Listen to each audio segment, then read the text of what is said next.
Hello, everybody. How's it going? John here. What if I could? Today I'm doing a last-minute project for Carrie's mom. It's going to be a pattern by Jim Blume. I'm going to put his pages and links down below later. This is the pattern that he sent me. I asked him for a cockatiel because she has a cockatiel in the house, and it's pretty squawky. But I'm going to get this pattern done today in one sitting, and we'll see how long it takes. And I'm basically going start to finish. My wood's sitting over by the saw right now. I just got to cut down the size, then sand it, apply the pattern, drill the holes, and scroll it. So have fun, enjoy, watch, questions, ask anything, whatever. I might have a little bit of sound issue right now. I'm going to see if I can just take my headset off and see if I got sound going through there and see if we got any other problems with that. But we're going to see what we got going. And if it's going to work, whatever, it works. If it doesn't work, then you got no sound, but you'll see anyway. I'm going to head over to the miter saw first, cut down, then do sanding. Might get a little loud, air compressor might kick in, then drilling, pattern, everything else. You'll see everything as I go along, the whole path of everything going on. So hang around or whatever. See you later.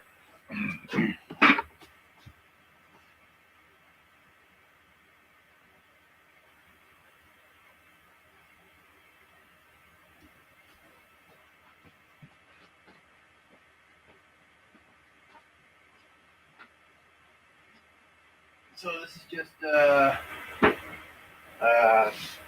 bird's eye pine.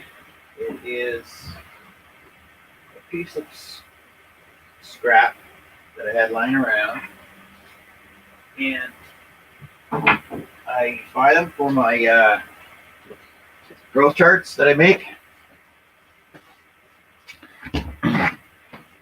So start off sized, length size of these things basically starts off at 7 foot by 9 inches, and the pattern I'm doing, finish size that one will go 10 inches high.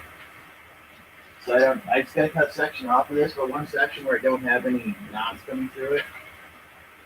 So finish size of this will be 10 inches high.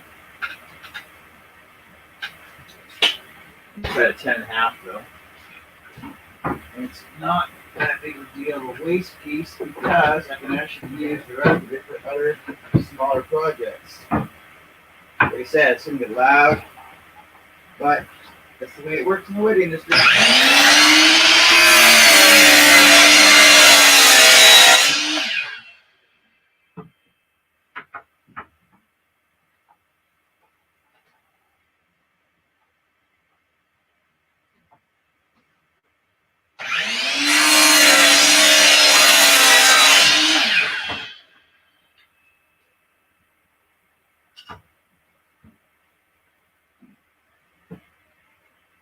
Now it's good wood for doing other projects with, right? Because it's like cool, it's characteristic, and everything else. And it's half-inch thick. Let's just go over half-inch. I think it's almost 5/8. So I'm just gonna sand it down now. And now it's when it gets loud because I got sand on both sides. But I'm using my orbital air sander, so it's quick work of it. And of course you can't really see this, which makes it sort of not user-friendly doable, but I'll see if I can adjust that a bit more with my back table.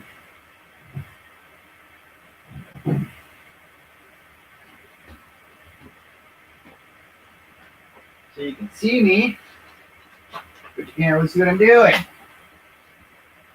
But all I'm doing is laying down my, this is like a shelf, non-sticks, no, or sorry, non-slip, something to roll stuff I got from the dollar store. It's great for laying on the table so the work doesn't move around.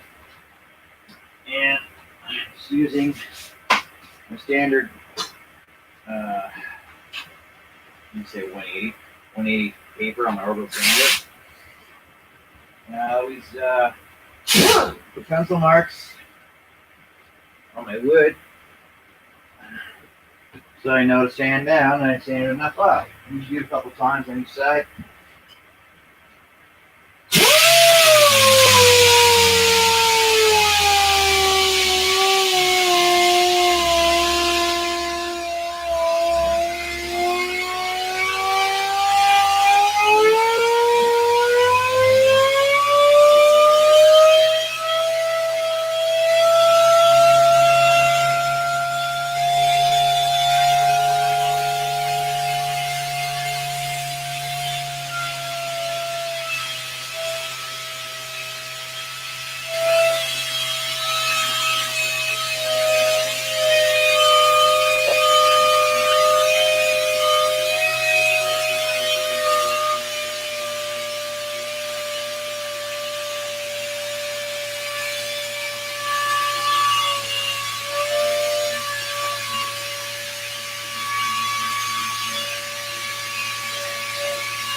Hey Lawrence, how's it going? I know it's a little loud right now because my compressor's on, but like I said, it's just the thing he's got to deal with in a wood shop, right?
Okay,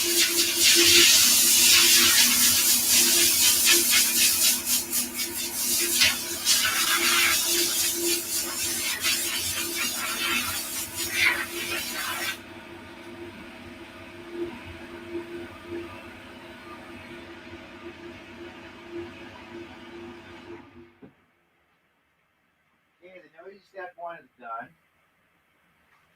So now I got a sanded, flat, smooth surface.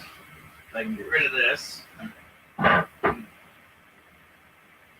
I'm going to grab my phone so I can see if there's any comments on it. Oh, hi again, Larry, in case you didn't hear me the first time. Yeah, Carrie, you can watch it on the big screen. It's fine.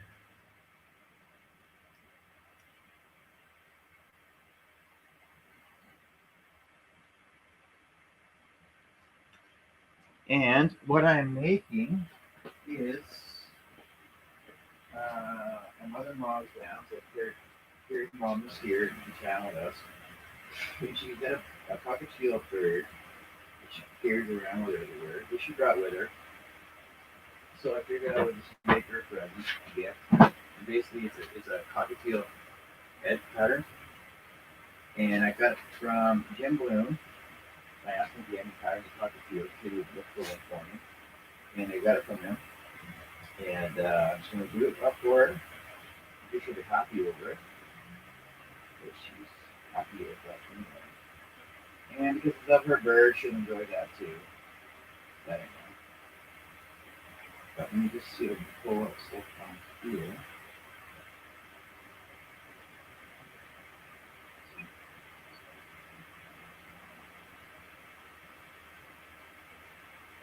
Yeah, my audio's it's a little off right now. So I can go through this again if you want. So I'm cutting it out of half-inch bird's eye pine.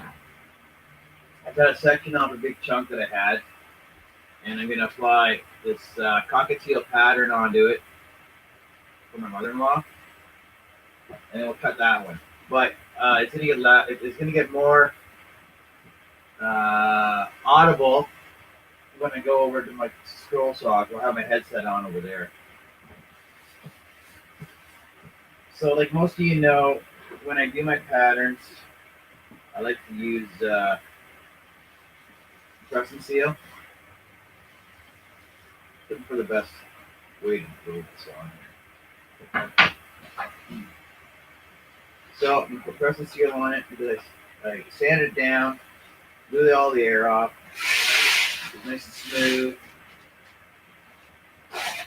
Put some press and seal down. Press and seal.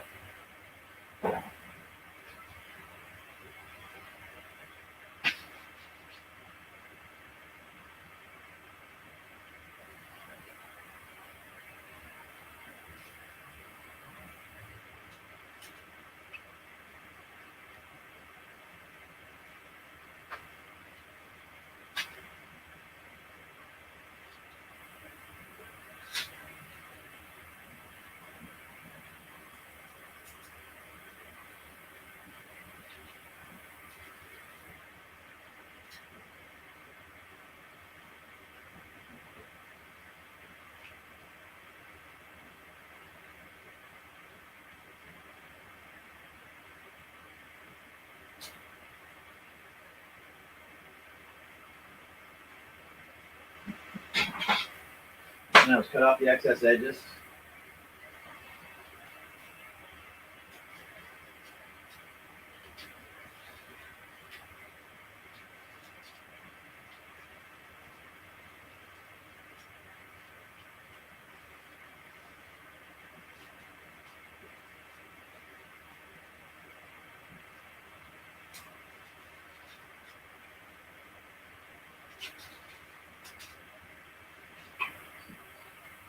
Or thereabouts.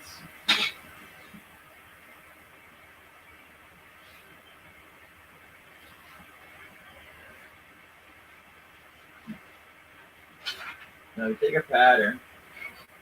Don't have to cut it down to size, but I like to, so it makes it easier to line up on my wood.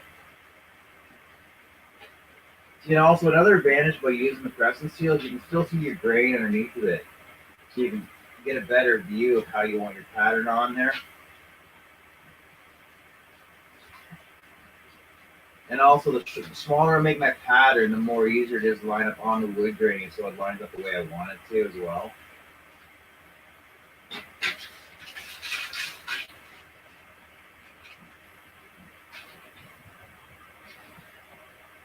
Now, see about putting the bird's name down the side here as well. So leave some room for that, and leave some room for a nice routed edge on this too. I'm gonna put right up there.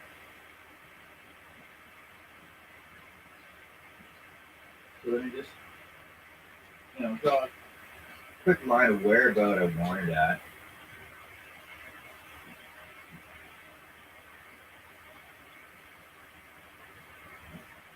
So we don't have to spray glue the whole entire area. And then I just use Krylon spray adhesive.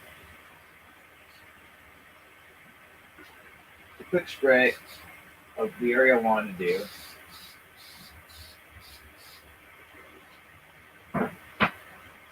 And also a quick spray of the back of the pattern.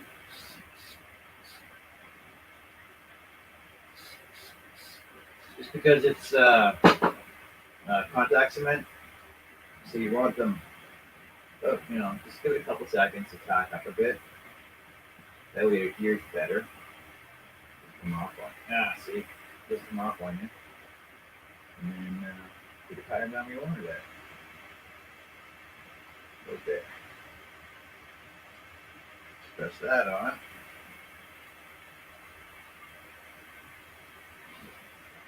Step one.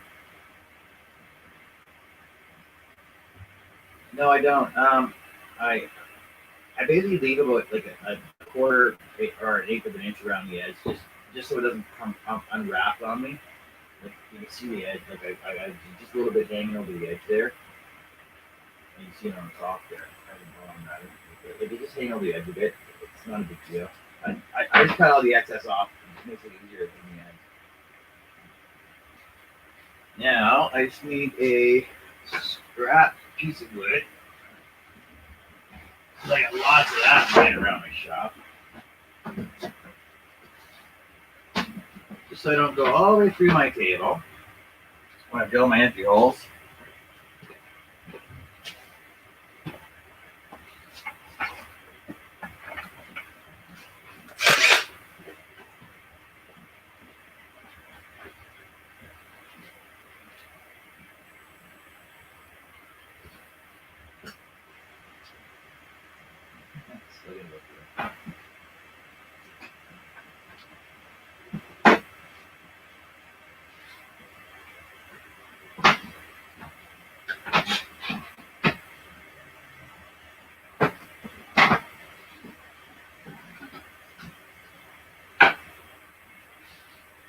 Let's make it loud again because I'm empty holes now.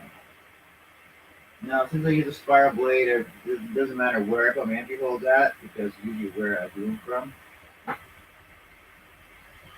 Hey Tommy, how's it going today?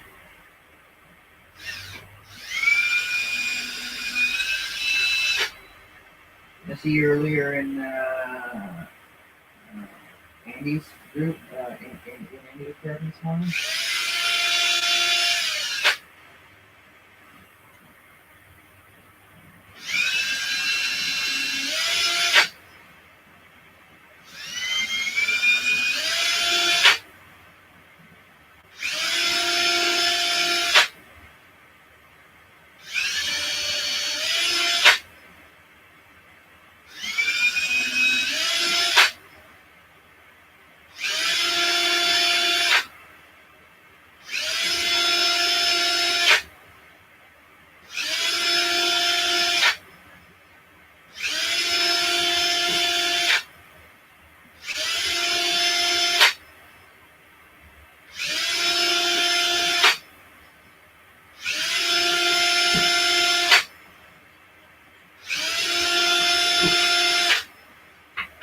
Nice to see someone else. Yes, nobody follows John.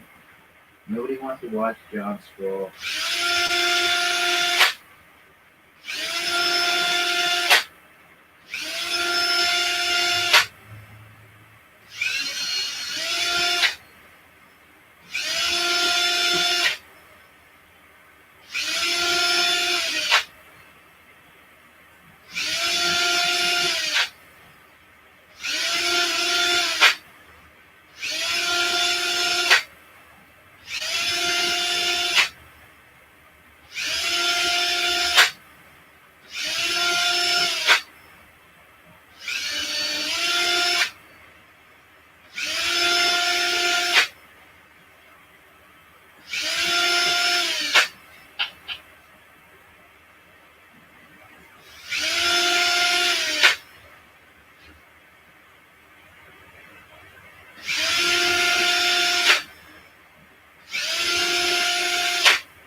Yeah, it's nice to have someone else in the chat to talk to. Bounce questions off of. I was thinking the same thing. I know I really was.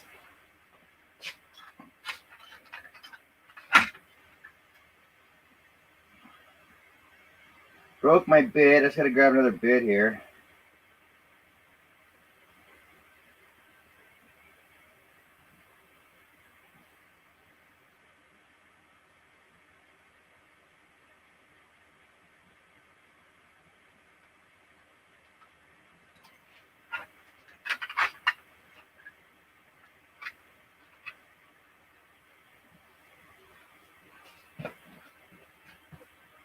Looks like I need to grab some more index drill bits. We're getting pretty slim pickings now.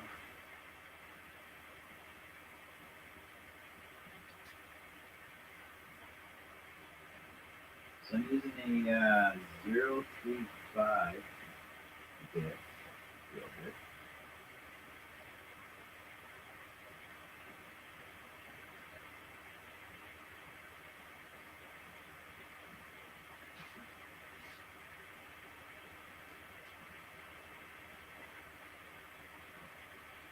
Ah, 10 o'clock at night. That's nothing.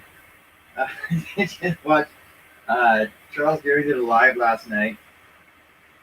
And he started at 10:30 my time and went till 6 o'clock this morning. He did a 7-hour live. Yeah, it's just unbelievable.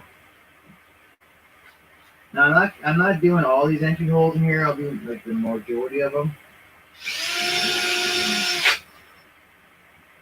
I will do them all eventually, but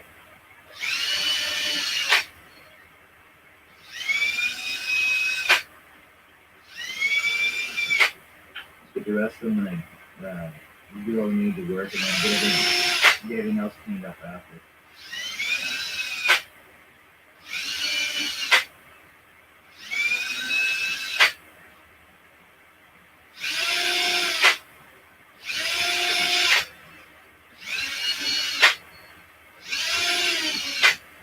Ah, I broke another one.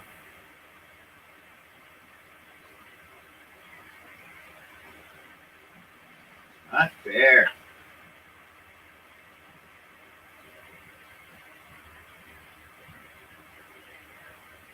Oh, didn't even go all the way through. All right, let's grab a 1/16 bit then.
Yes, it should have started 8 hours ago.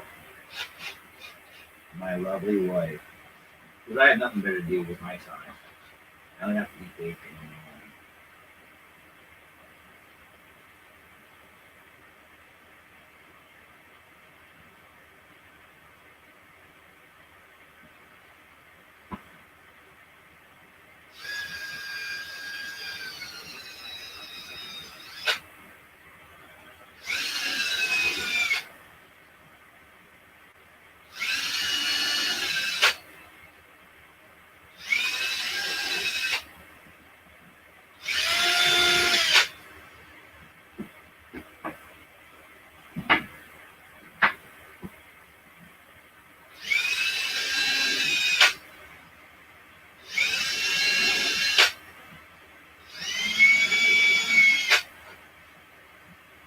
Keep me in line. It's hilarious. You guys don't know me that well, then, do you?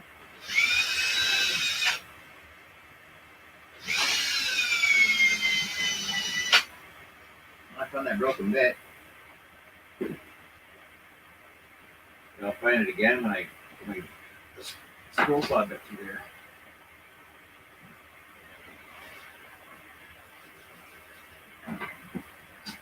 Now, what I like to do is just put quick sand on the back after I get a little drill through. Get it out again.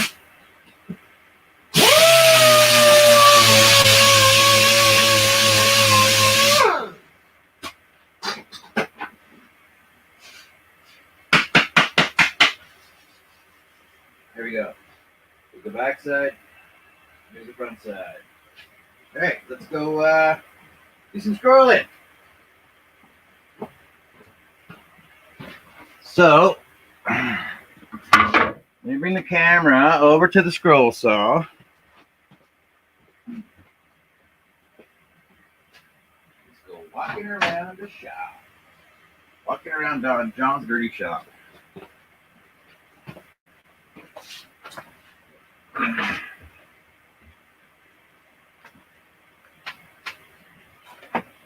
Excuse my hands.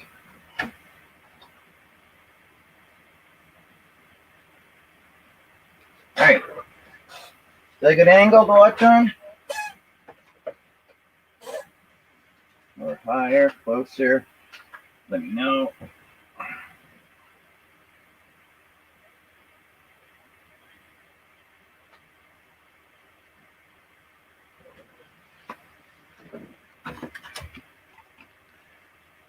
All right, now put my headset on so you guys should be able to hear me better. And then I can hear you better. Oh, I can't hear you at all.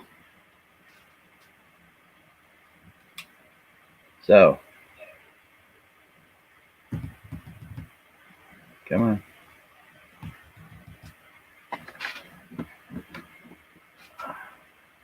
Why can't I hear that? I should be able to hear that. Because we're in the wrong one. Wrong holes. All right, how's that? Is that better? I still can't hear myself. I like to hear myself talking. That way I know what you can all hear what I'm saying. There we go. All right, I'm clicked in. I'm clicked in now. So, all right, I'm going to be using a spiral blade. Go figure. And right now I got a number 1 loading here. I'll take that out. Using that mostly after. 2.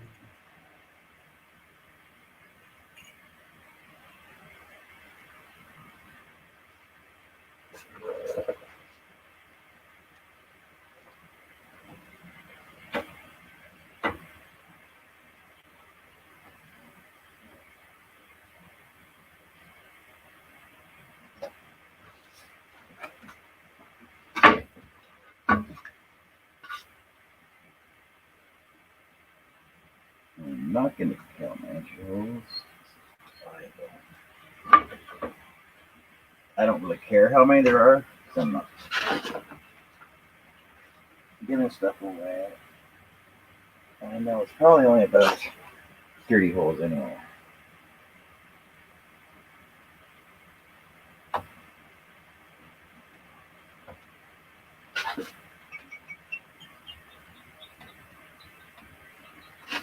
Ting, ting, ting, ting, ting. There we go. That's what we want.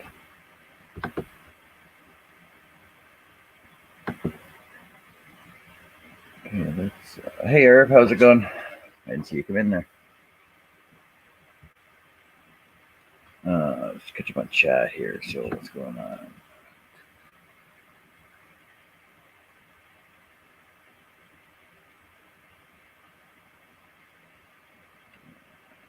Did feed him bacon? Yes, I got my bacon this morning. Herb was snoring. So, you got a bit of a nap in.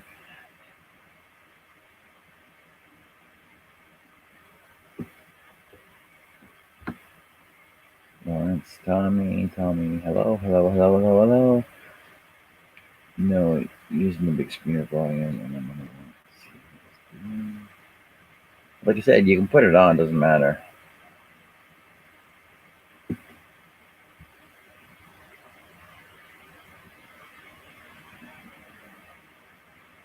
I'll roll the dice. I usually start at the top anyway, but sorry. I usually start in the center and work my way out, and I usually do the roof last. That way, it doesn't interfere with anything else in the cutting. Everybody knows that inside joke, don't they? All right, let's go.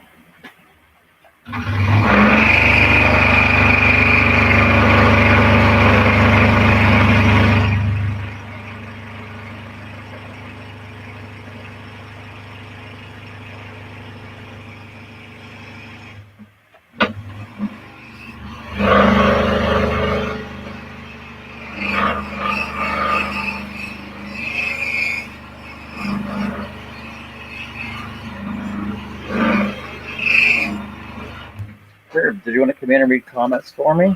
Oh, since nobody else is chatting now.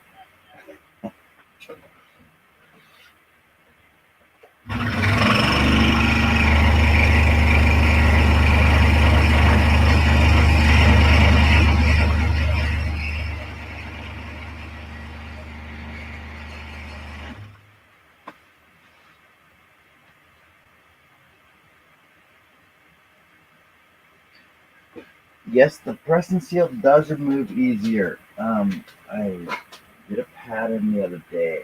I'll hear that when I'm here. So, this is a pattern I did the other day that I put the press and seal on, my pattern on, glued it on, and I can, like, it's a pretty simple shape, but I can show you that when you go to peel it off, it will peel off in one piece,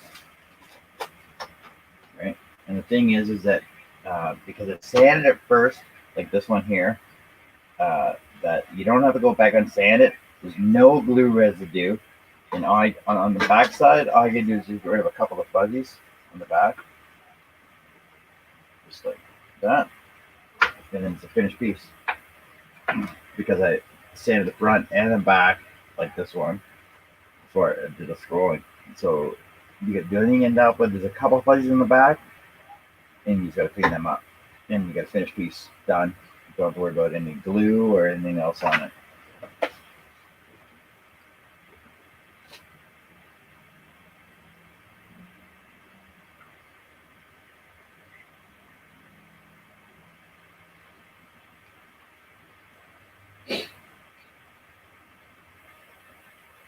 Oh, yeah, Herb. I'll just send you the link here. I gotta get this one.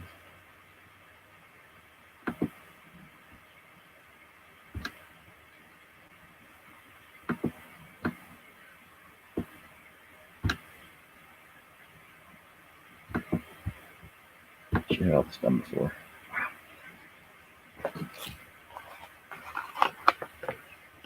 Here's over on Facebook to load up. Even though I have it on, I have to wait for it to load up again.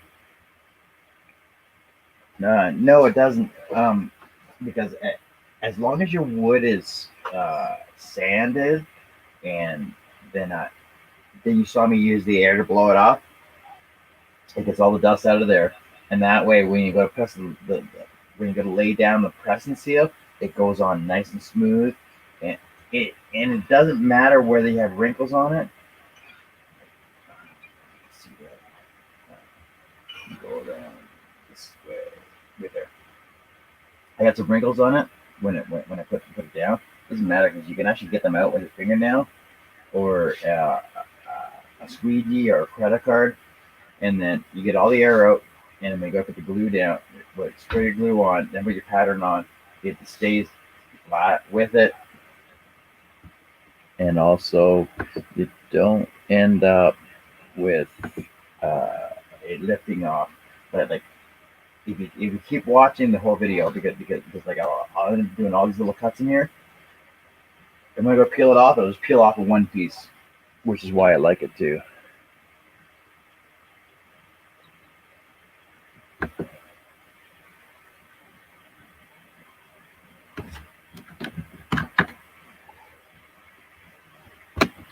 All right, Herb, I just sent you the link.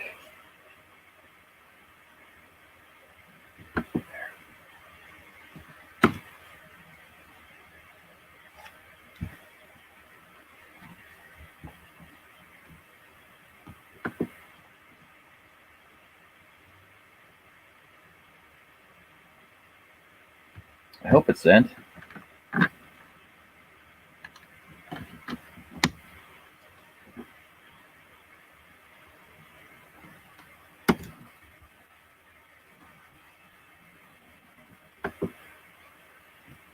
Says it's sent. Let me just check that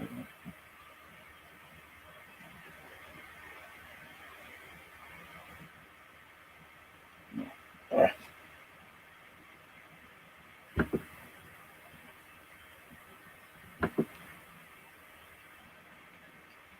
Hey, Charlie, how's it going?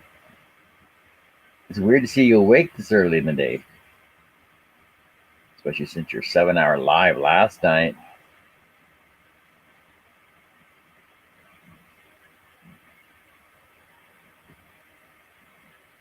Do you want to join us too? You can just be in the chat though. But try and keep it a little family friendly.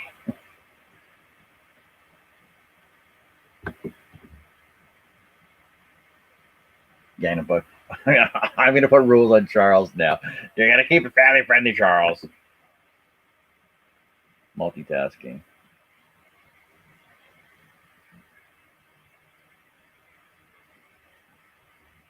Yeah, I gotta find that. No mass debates. No. no mass debates. Just because of who I'm doing the pattern for, and she's gonna want to copy the video. So it's for my mother-in-law, so Carrie's mom. So we gotta start try and keep it down a bit. Because she's a nice woman. She's a nice lady.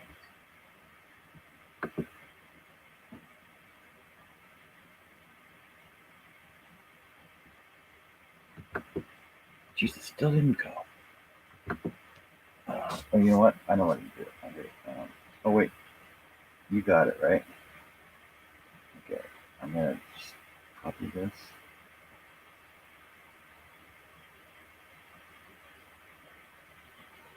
I'm going to send one to Charles anyway in case he wants to come in. You don't have to. No obligation. There you go.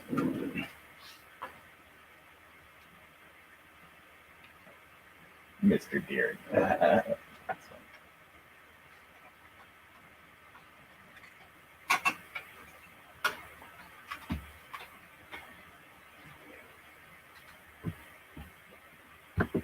All right, let's get back at this.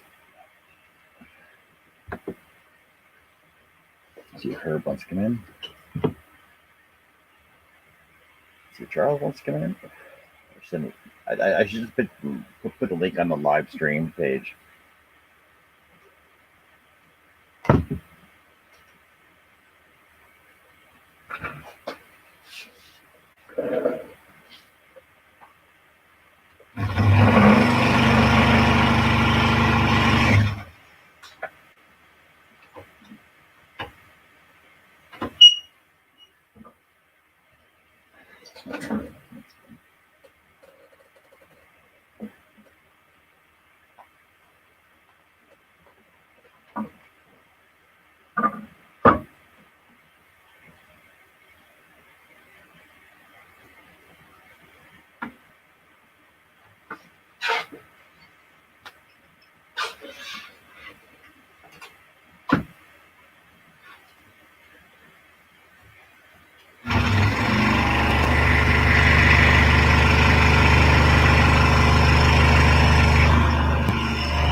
Okay, I had to make sure I had everything connected right.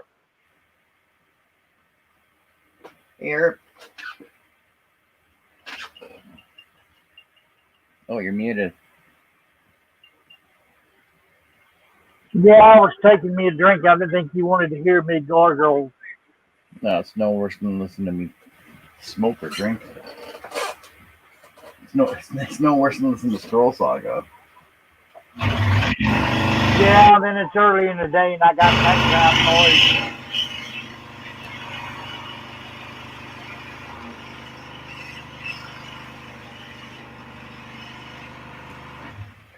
So I heard you guys badmouthing me last night.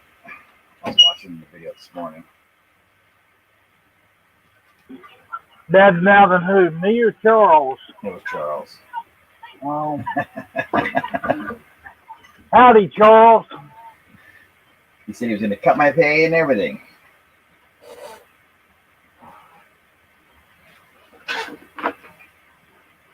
Oh, he took my paycheck back. Did he? Oh, it's because you fell asleep, right? Yeah, that's unusual for me. I mean, I almost fell asleep on TV.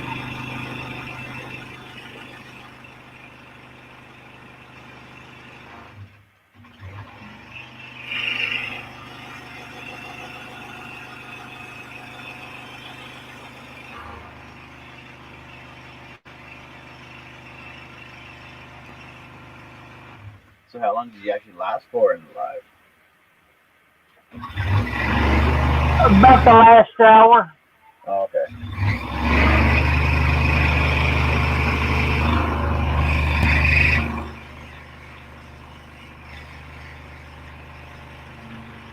But I took me a little power nap and came back in.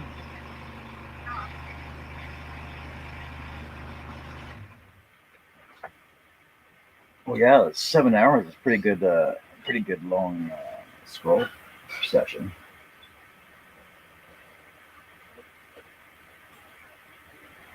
So I heard there's like 13 setbacks in the first live he did or something like that. I believe so. What was the problem? I didn't watch the first one.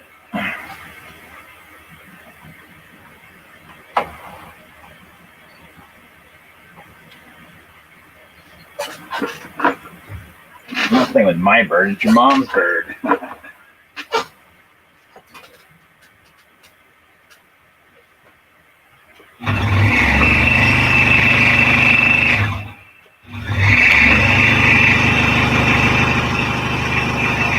Charles says, blush, blush.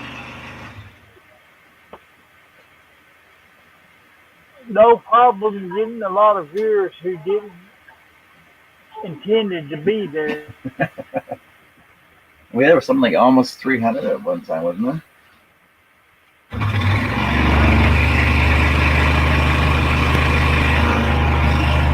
I believe so.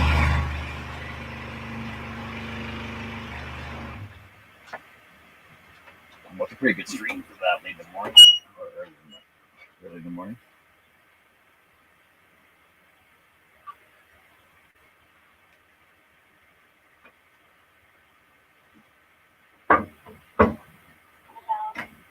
I tell you this once, stay off my internet. Yeah, what's up with that? Wasn't that Wes? Or who posted that picture?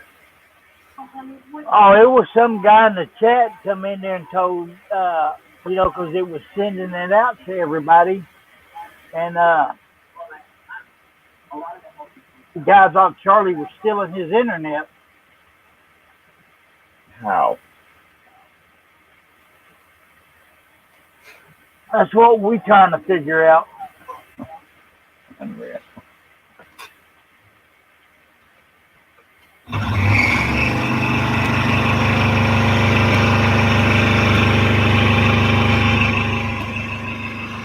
Yeah, if I wouldn't got to talking about food, Charlie'd probably still be scrolling. So he left because he was hungry. And then he probably fell asleep after he was hungry because he was full. Got a full belly. That's usually when I get the sleepiest. After I eat, I'm going to sleep.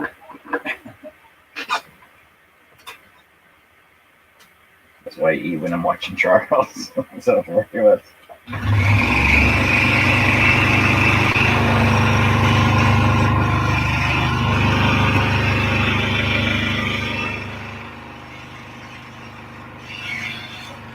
Get on my scrolling done ahead of time. So Charles, what time you gonna do another one tonight?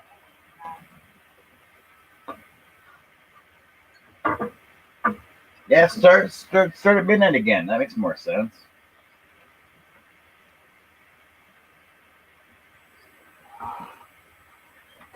And make sure you eat before.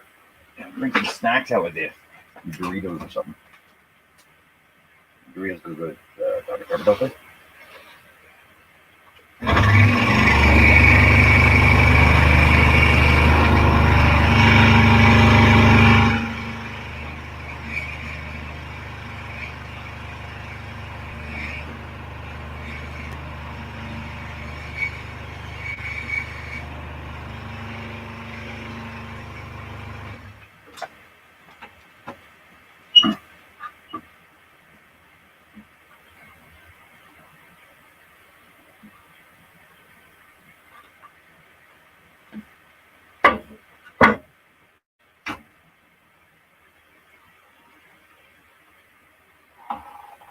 Don't want to step on Sean. Wait, you want to start one now?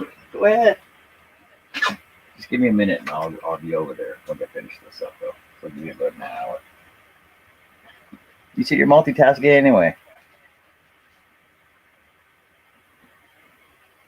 Someone in the glitch. So, Charles, fill me in on what all happened in the glitches you had.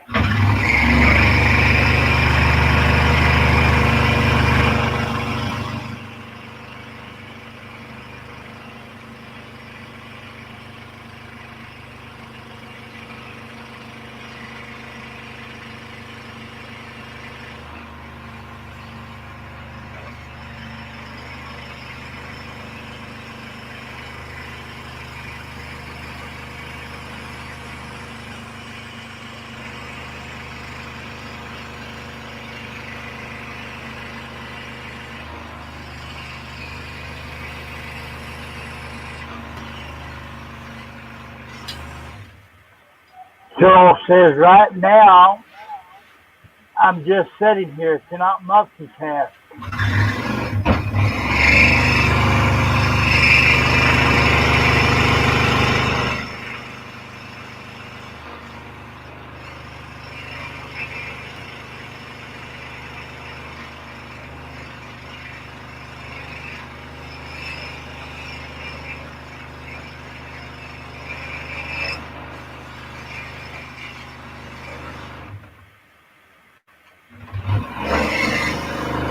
Oh, I should mention to Carrie that Charles is going to get Karen in to start doing scrolling on her own show. So I wonder if I could get Carrie and do one too. Oh, that's a good collaboration. Two beginner scrollers. Two beginner female scrollers. Call it two scroll girls. Two broke scroll girls.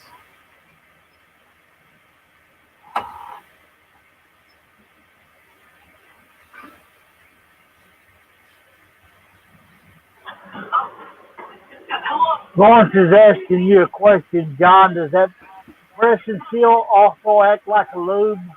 Well, I'm going to say sure. I'm going to say no. See, it's a misnomer that the packing tape and the blue painter's tape and the green painter's tape act as lube for the blade because of the glue on it, when in fact the glue actually gums up your blade and actually slows it down. It just seems like it goes faster, but you end up doing a lot more blade changes, and that's probably how and why you end up with a lot more broken blades, because it actually gums it up and then heats it up in the wood, I find.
So Lawrence saying, "Oh, thank you. I don't break as many blades as dull them, but they seem to dull quickly." See, I can't really say that. I'm not sure. I know that when I started off using the Olsons, that they had a tendency to dull faster and break a lot more. When when I changed over to my German spiral blades and my tornado blades I get from Lee Valley, that I don't have that problem. It might just be different steel. I'm not sure, but because I use spiral blades and not uh, flat blades, I can't give you the definitive answer on that. I just give you, and I can only answer you on my spirals.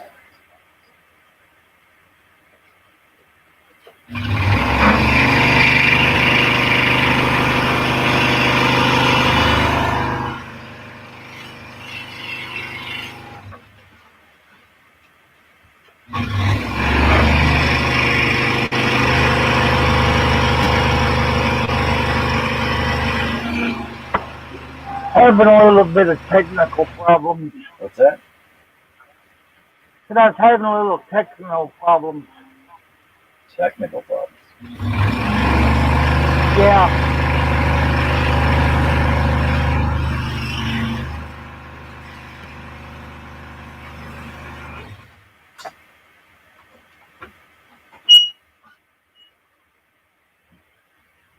What kind of technical problems?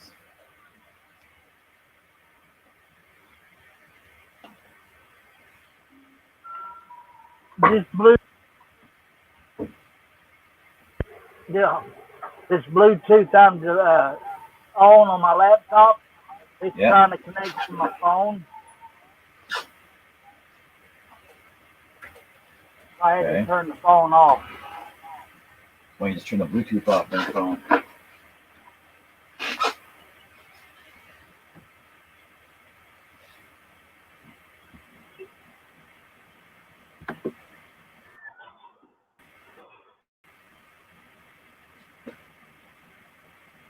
You see, it's weird because like today, YouTube is slower than Streamlab.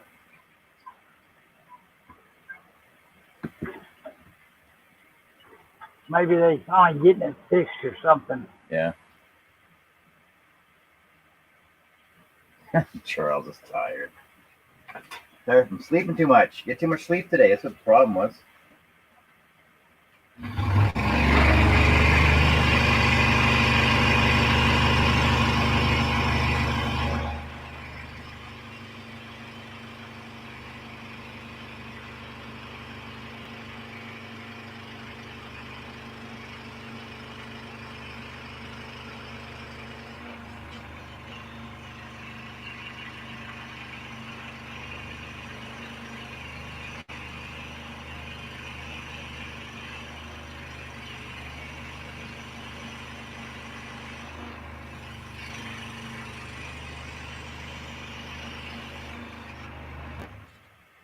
I'm surprised Charlie never commented on any discussion that me and Wes had during the when he was sleeping yesterday before he went back to his live stream. There, it was quite the conversation.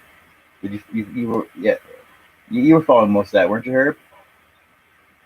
Uh, I really don't know. Yeah, because me and Wes were talking about doing a live stream, and then he's like, and you're like, oh, quit teasing me, and we couldn't decide who wanted to go on, Oh yeah, and they I were had to trying to stop and figure think out. there for a minute. They were discussing having a three-way scroll off with the three of us, Charles.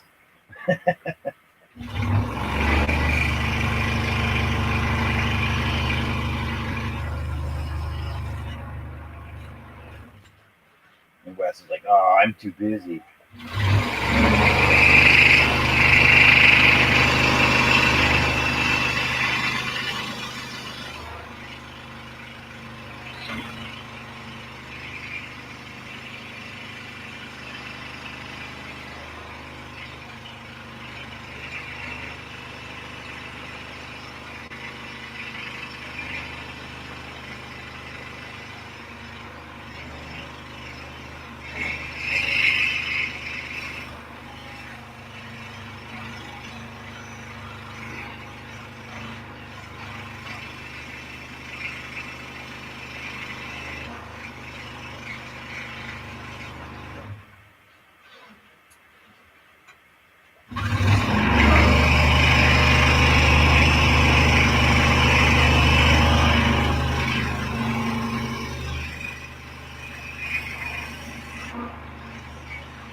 Charles says he stops too often for a scroll off, taking advantage of my age.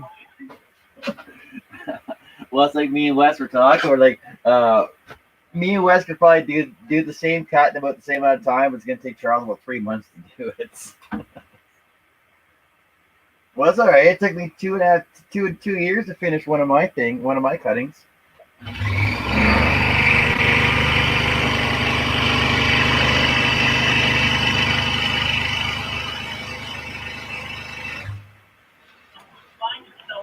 2 years. And had a baby on top of that. What's that? I said, didn't they have a baby on top of that? Yeah, and they had a baby. Oh, I just finished that. I was gonna glue it up and give it to her. Now I gotta glue it up and just give her a call now.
Yeah, the cat's being pretty quiet.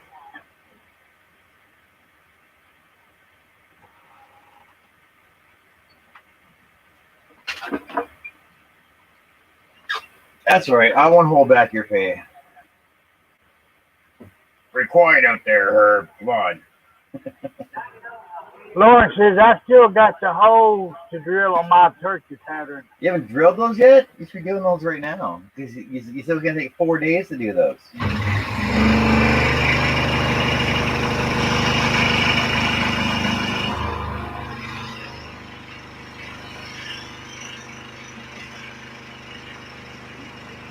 That pattern must have a lot of detail in it, Lauren.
Lauren says it's 100 degrees where he's at, and yes, sir, there's a lot of detail in that pattern. I know we're talking this morning on one of my other chats that I'm in, and the hottest it was getting, well, over in the UK, I think they said the hottest it was getting was like 32 degrees. And I'm like, oh, it's going to maximum 18 here for the day, so I'm happy. Yeah, it's 100 degrees here with the heat index of 103.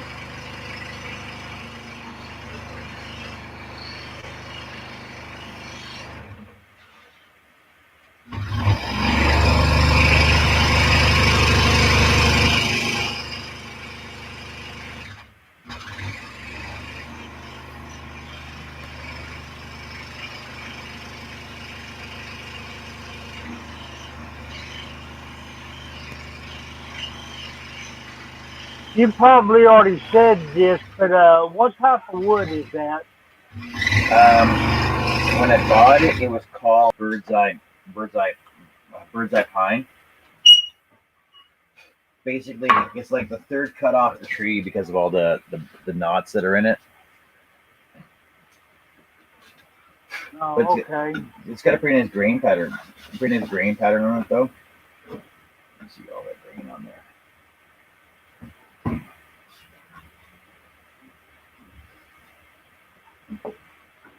You know, Canada has a lot of pine and poplar.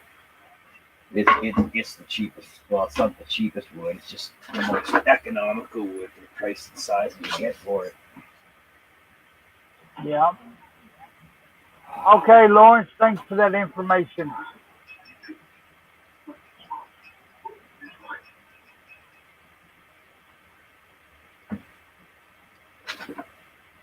What information? Oh, he was just telling me where I can go look at that pattern he's got. Oh. Tommy Dunn says it got to 20 degrees Celsius today, Lawrence, and that's way too warm. 22 is a nice temperature. I like working out now. Not too hot, not too cold. Not too hot, not too sweaty. Working out.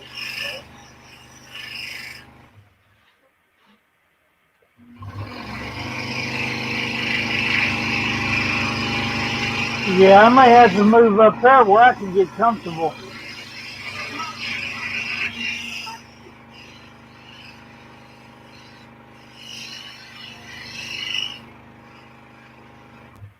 See, but I also wear long johns year round too, though. So that's my personal preference. People can't understand it. I don't know why. It's weird.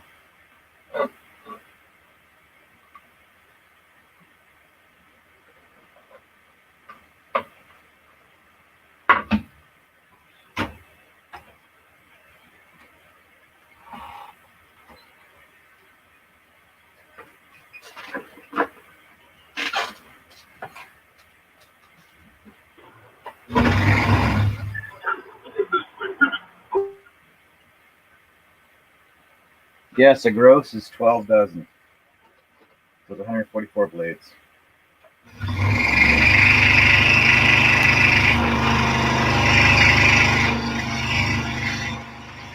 And if you're only buying an EU amount of scroll saw blades, then it's only 6 dozen. It's half a dozen. EU.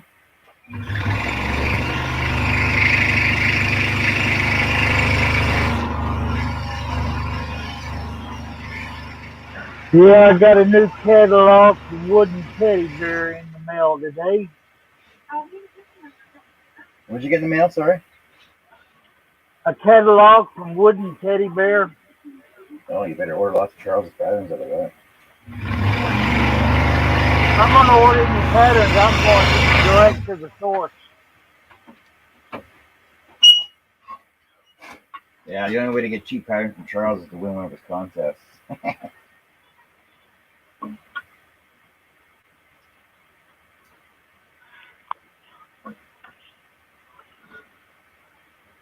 What the? But I do need to order me some blades.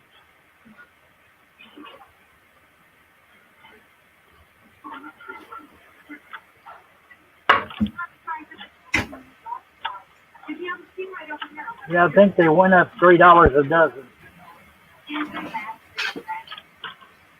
Well, I was doing price comparisons last week or a couple weeks ago on one of the other sites. We're having a team scroll saw discussion, and we're talking about the price of scroller blades. And I went to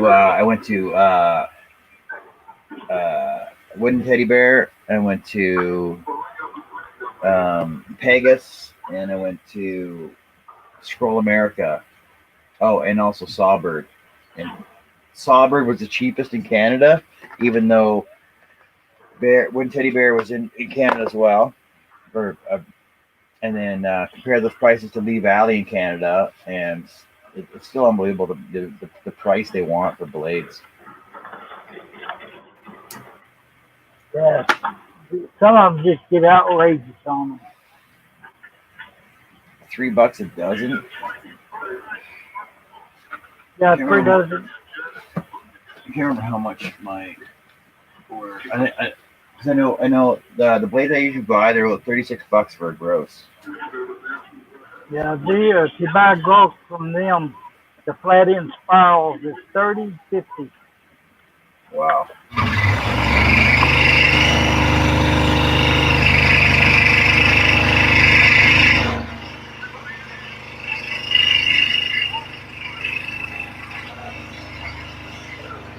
You at least down the state you can shop around. Because you got Olsen FD and Pegasus, and then you can also get them from Seiko and all the independent distributors as well. And it's next to nothing for shipping down there.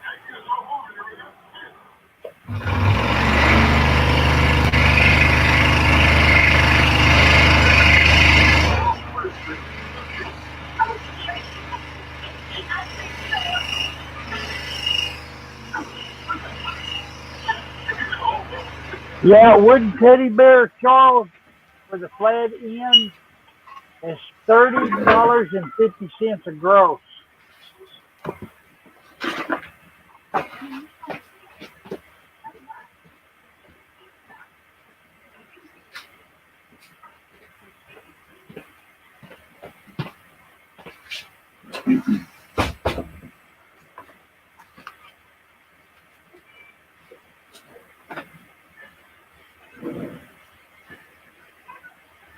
$255 for 12 plus. No way to specify gross.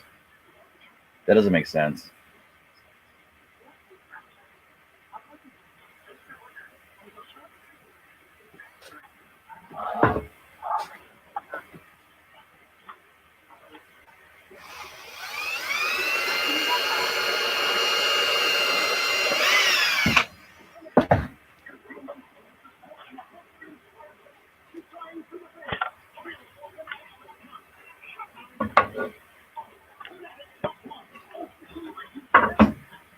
I think I need trifocals. I can't see what the crap.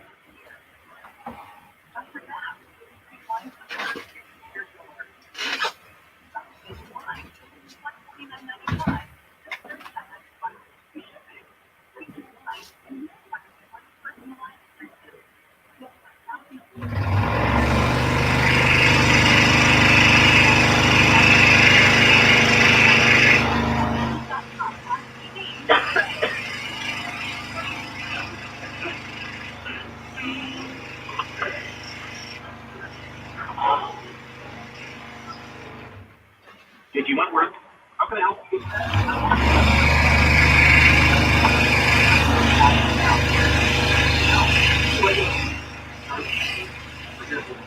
Personal injury settlement? Yes. One. No. It's my money and I need it now. How does exchange? 144, 432. I believe that is correct, Charles.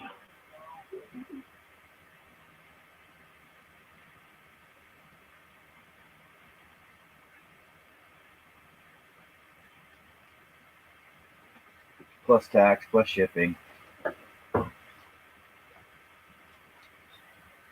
Right?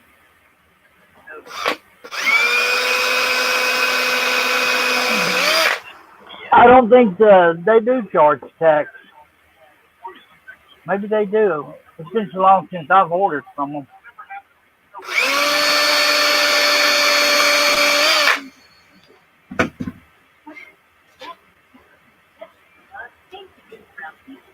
I'm just doing a couple extra entry holes here just to show Lawrence that I can. Like I mean, just cutting these ones up here on the top of the feather head here. Then I'll cut this off and I'll show him how easy this peels off.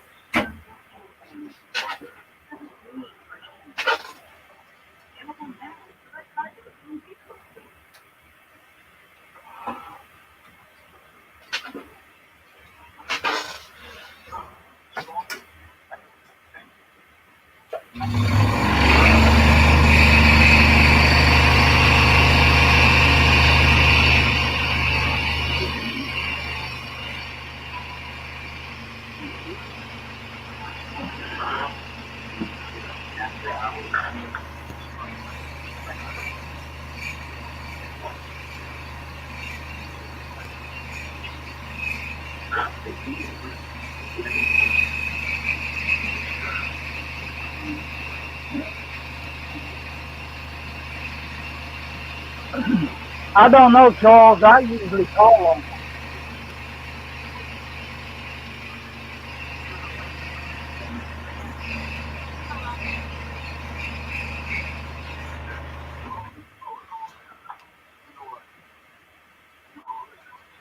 I find that also when you call your distributor for blades, that you actually get a better deal than what's listed in the book or online.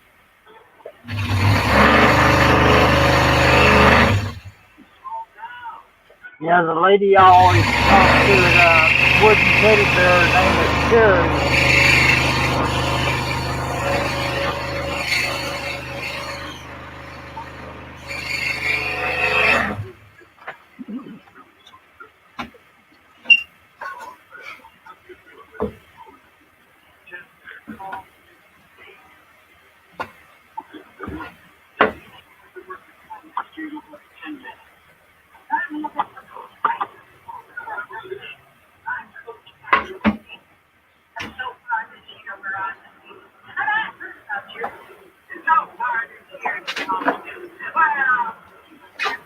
So, how long is it going to take you to do that one? What, the whole pattern? Yeah. I could probably have it done in an hour and a half, maybe. But I'm also going to add like the bird's name on the side here. So that's going to take some more time. But like just do the bird itself, and then I was going to do a routed edge around it.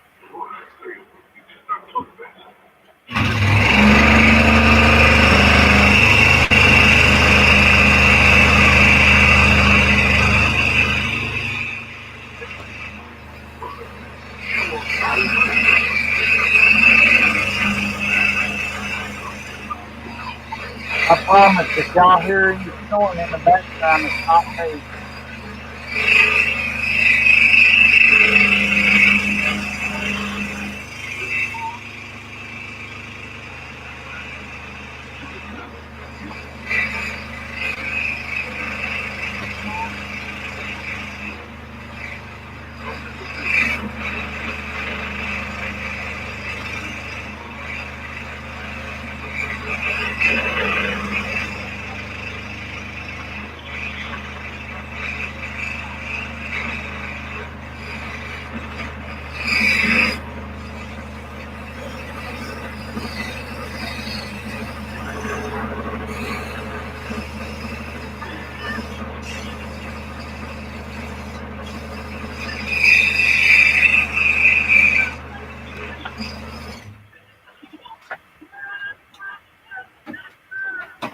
So this is for Lawrence. Just so you can see this, I gotta find my craft knife now.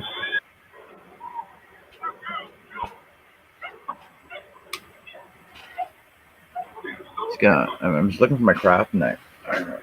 Or any knife. There we go. It's over there where you put it last.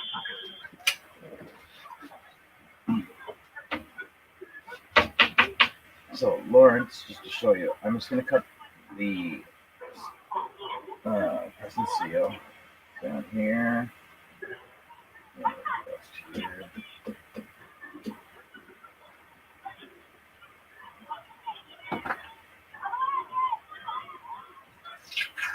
I'm able to peel it off. See, it all comes off in one piece. And there you go. And you're left with a clean, sanded pattern.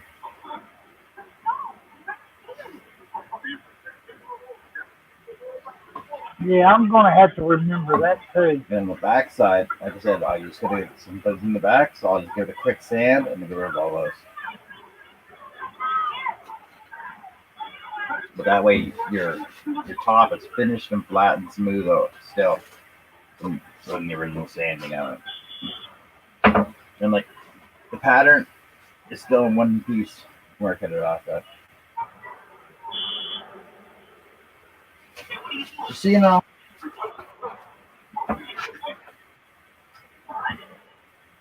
How did you come across that technique? Trial and error? Honestly, I can't remember.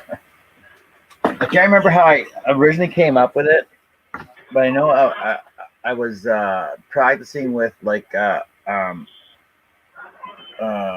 had some wood that already had the stretch wrap on it because I was trying to do like a stack cut, and I figured, well, since they use the stretch wrap on to wrap all your wood together anyway, that I would just try it like that. So I tried that, and it worked pretty good. But after you cut through the stretch wrap, it all comes off.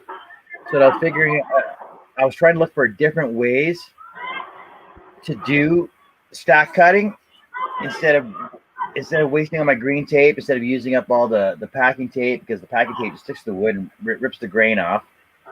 That I was looking for something where a lot less stickiness to it.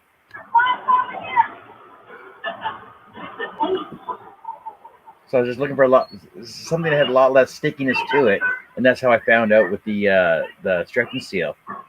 And I figured, oh, I wonder if this is gonna stick to wood. So I tried it on bare wood, then I sanded the wood, and it worked fine. And that's how I came across it.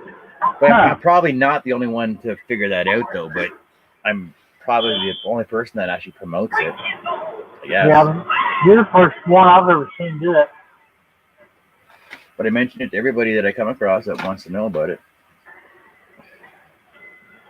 And that way, because I find that if when you use tape, like we've used clear packing tape or the green packing tape or the blue packing tape or painter's tape, that it leaves a glue residue on your wood, and then if you go to stain it and it's not all off, it leaves like clear blotches on your wood because of the glue.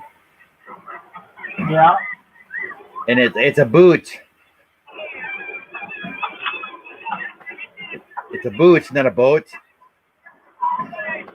Boot? A boot, Charles. What I'm wearing. No, I'm talking about Charles. He's talking about your shirt talk funny. Yeah, I'm just giving you a hard time. Sorry.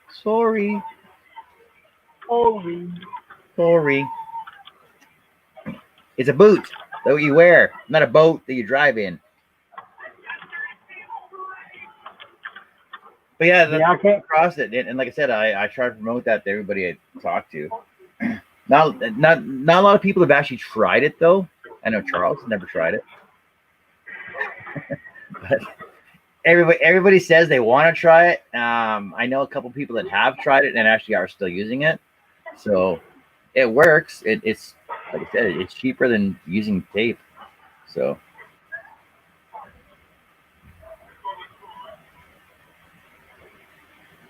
We don't talk about boots. Talking about boots is sacrilege. You don't talk about boots. You can talk about boats. Boats. Yeah, Charles, their office hours are Monday through Friday, 8 a.m. to 4 p.m. Pacific Standard Time. Specifically talking Standard Time? Yeah. I didn't realize they moved.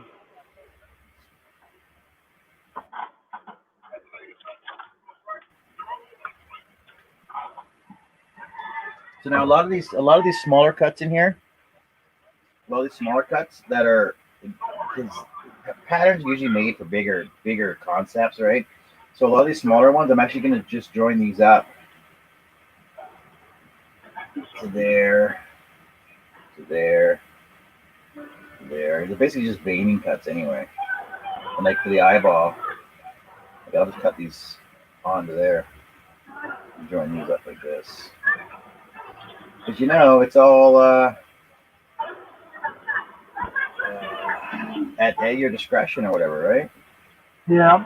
And like the thing is, when people are making patterns, you end up with floaters, you just adjust them however you want. That's part of having an artistic license.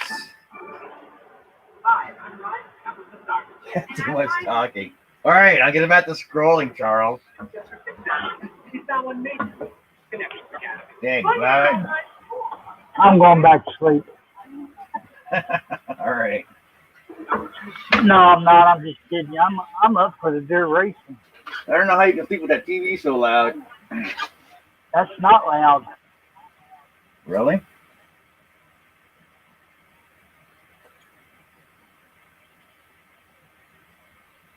Oh, Charles, have I ever showed you my artistic license? So looks like I'll grab it. I'll grab it and show it to you.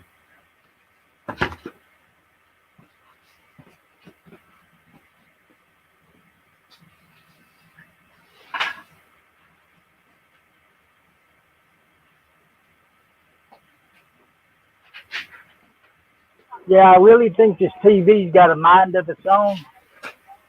While the show's on, their voices are real low, but if a commercial comes on, seems like it jumps up from 10 to 50. Well, fine. I showed it to you already. I'm not going to show it to you again.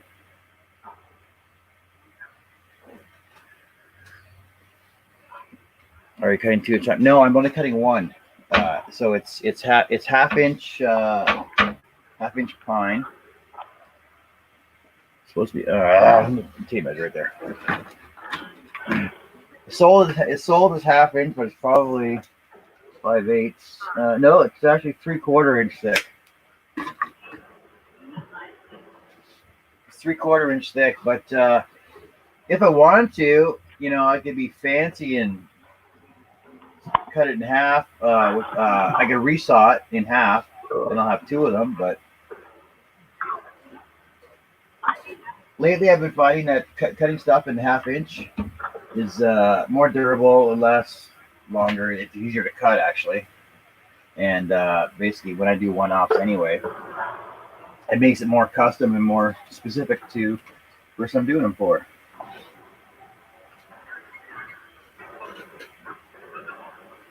Oh, see, now I need a drink.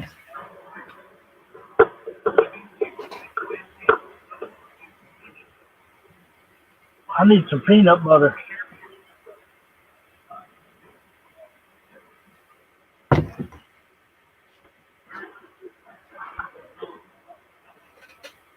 Every artistic license is for real. For real? For real.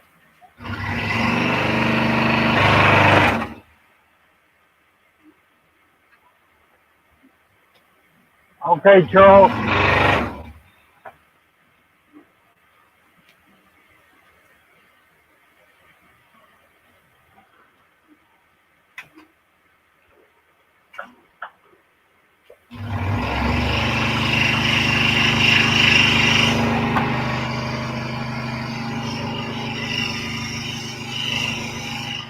Inquiring minds want to know, how do you eat your peanut butter?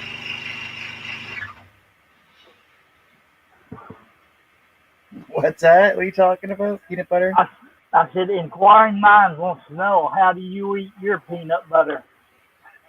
Well, look it up. The spoon like the no.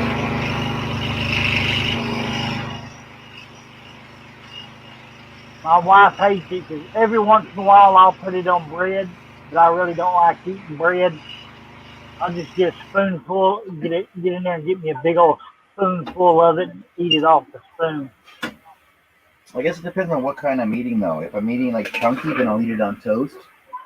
If I'm eating smooth or whipped, then I'll lick it off a spoon.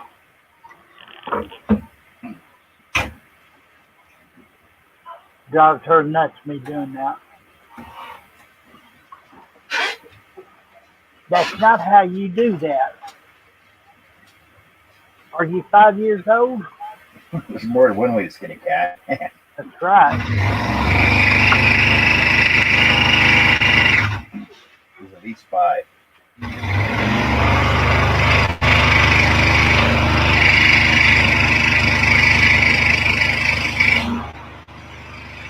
Yeah, next week I won't have to listen to all this background noise.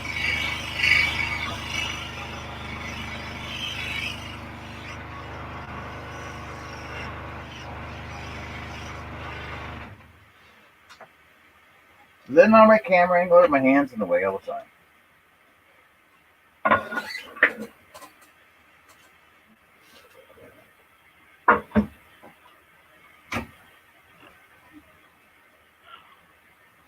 Just showing off them manly man hams. Yeah. Oh, and calluses and scars on them.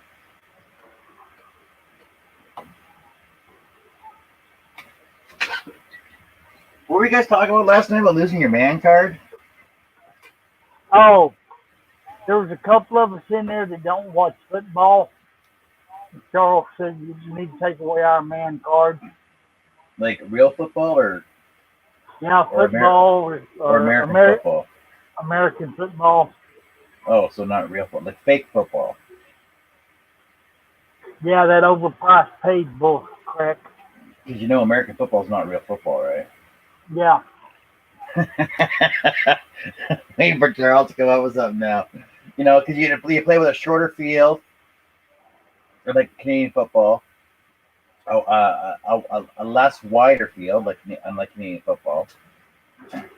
Not as many down, or you got way too many downs to get your ball further down.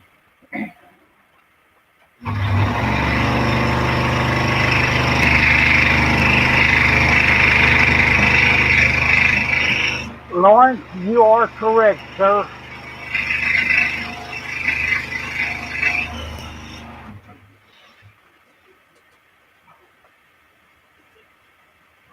Rugby, yeah, I suppose. I was thinking more football.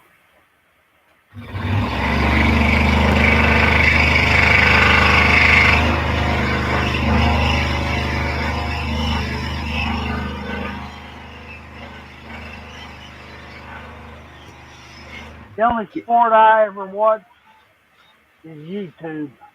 You know what I'd like to see though. I want to see how many professional football players can actually handle an actual rugby match, because like with no protective clothing, no padding, no nothing. Like, okay, you might have a cup, but that's about it. I don't think they could handle it. I have to agree with you.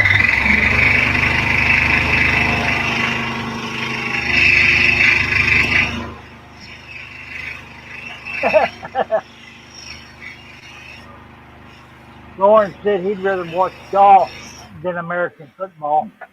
Yeah.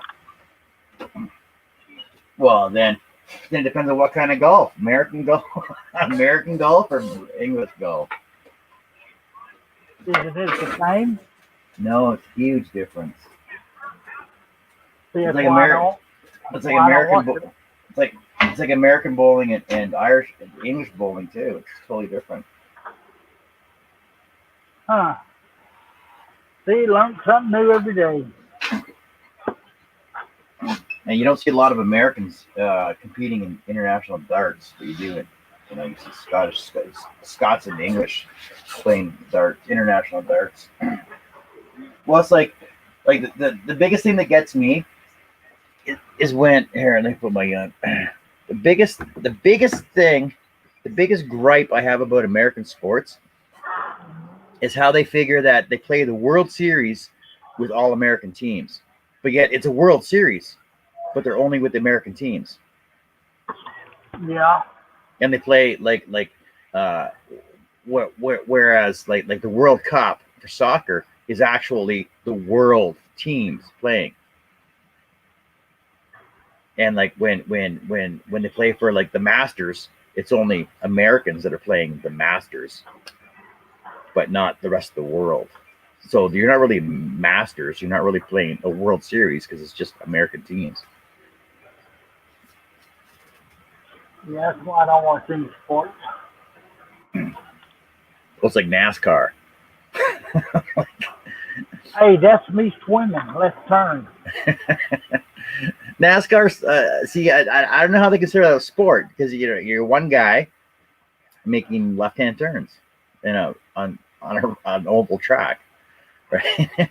Whereas rally car is an actual sport, because it takes because just two drivers, like there's two people in the vehicle, the navigator and the driver, so you're always listening back and forth, and the track is a lot more difficult than just going around in a big oval, like horse racing. Yeah.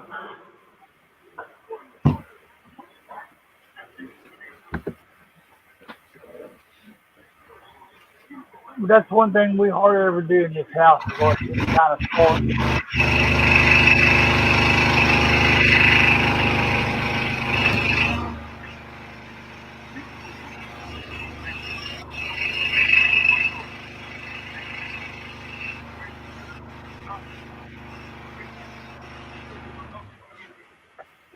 Well, it's like I remember saying that, like the word NASCAR was invented by a redneck because they put the word car in their twice.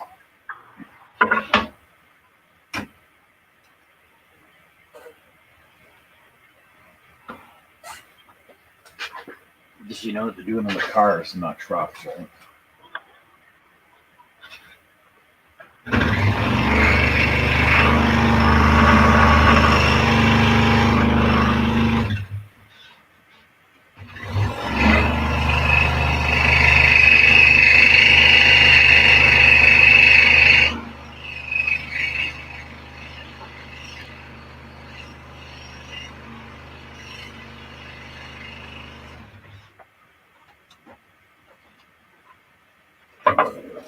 No, I suppose a real Canadian sport would be, because we invented basketball and hockey. But I guess a real Canadian sport would be tobogganing, or sorry, snowshoeing, snowshoe races. Now, there's a real sport. And yeah, Iditarod, dog racing.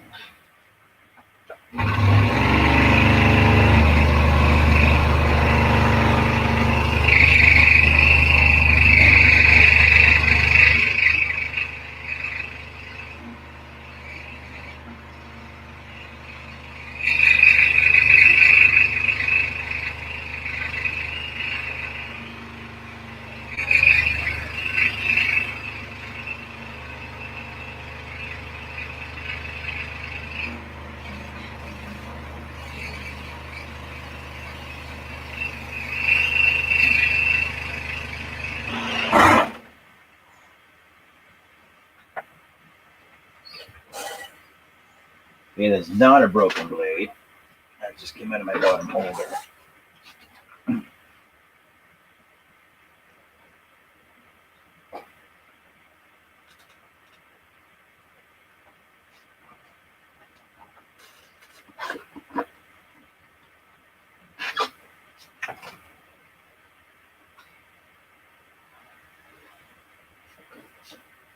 What's a rail car race?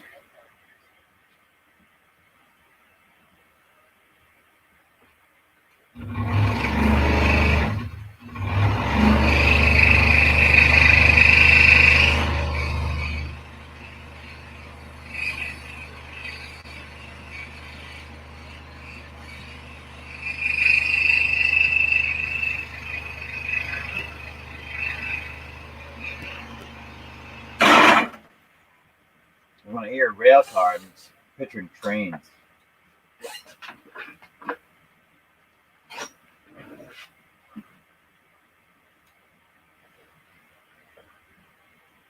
Unless that's national. train engine races.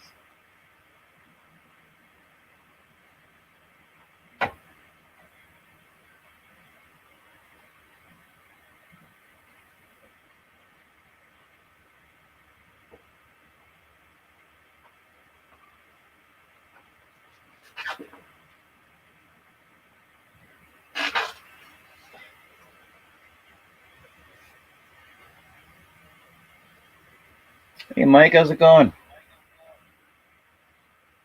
Making the rounds today too, eh?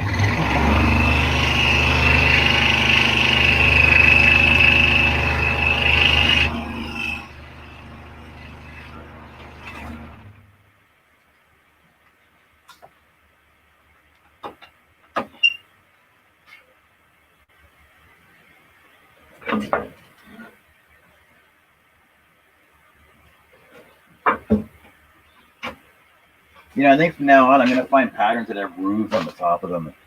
Do a little bit of cutting down below first, and then I'll cut the roof. halfway through my cutting.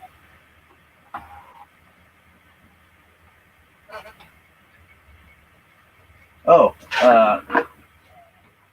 rail car. Yeah, well, I never heard them called rail cars. Aren't they called just like I can't remember the name of them.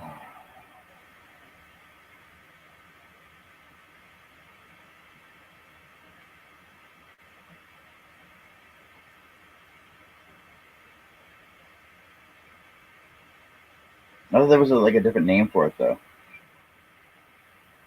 Oh yeah, just top fuel drag racers.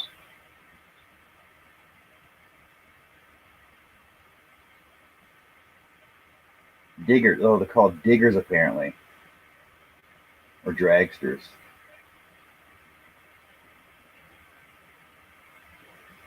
No, Americans got funny names for fucking funny cars.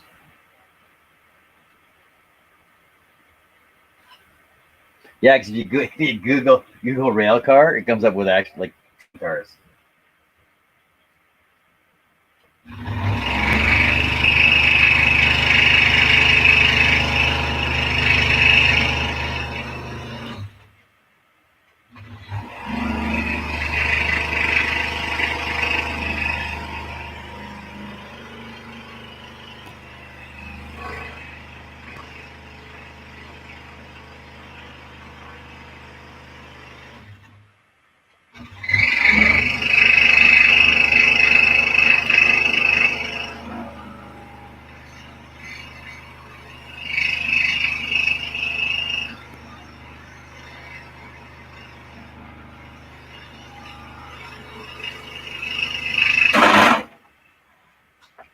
My bottom blade holder's not holding today. Hello, Mike.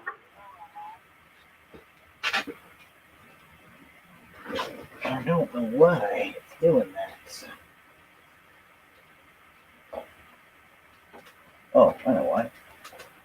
So what I found sometimes, this caliber, or actually with most scroll saws, is that the bottom blade holder isn't holding. The key pin is smoothed out too much. So what I usually do is just grab some sandpaper. This is 100 grit, and just give it a little.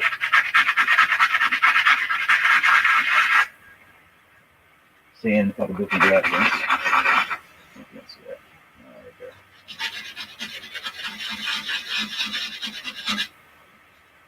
Here, that way gives it some grip score lines on it. Show it that, and that way it'll give it a better hold.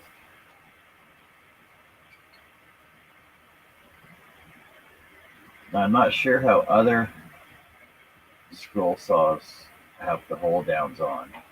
There's also a Allen key set screw on the other side of it. That way you can center your blade up in the bottom and the top. Well, it used to be on the top line as well. But mine's stripped out. This way I got a bolt on my one side. Sorry about that. I'm back. So just so you know, that's one way to fix that.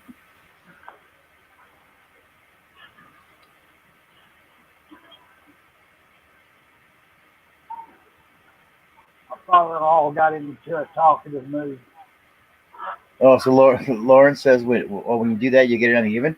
That's why I only do like 2 or 3 scores on it. So like all you're doing is basically just rescoring the bottom side of it. So you don't have to take it like right down. If you want, you can just take it over to like a grindstone. Just do like 2 or 3 passes straight across with it.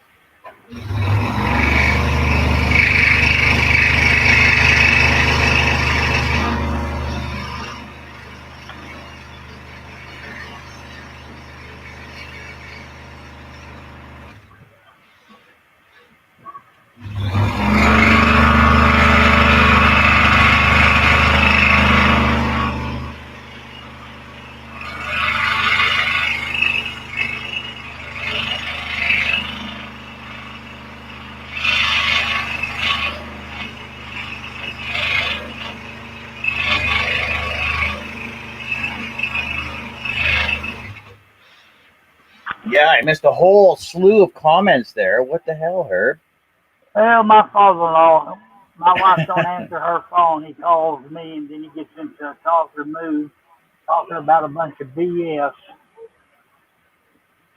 So I Yeah, gotta listen to yeah, him. yeah, yeah. So, Mike, when I bought it, I was told it was half inch bird's eye pine. Basically, that's because of all the, like as I was saying before, it's basically like the second or third cut off of the tree, so there's a lot of knots and tree branches go through it. I bought it at a 7 foot long, 10-inch wide piece,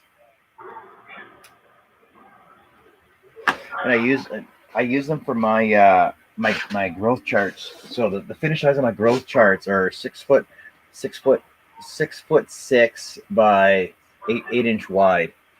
So that they're really it's really good material. And I usually stick it through the planer to bring it down to about half inch. This is actually 3/4 inch rough cut anyway, so it's a good thickness to work with.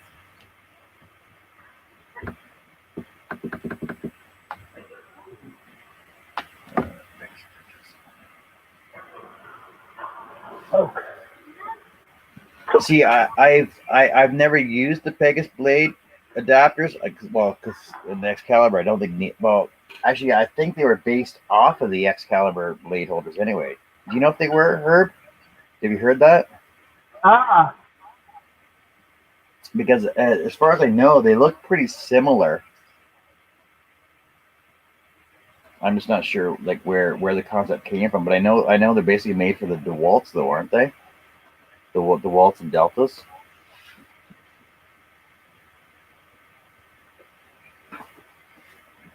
But also my scroll saw is how long have I been scrolling for? Seven years now.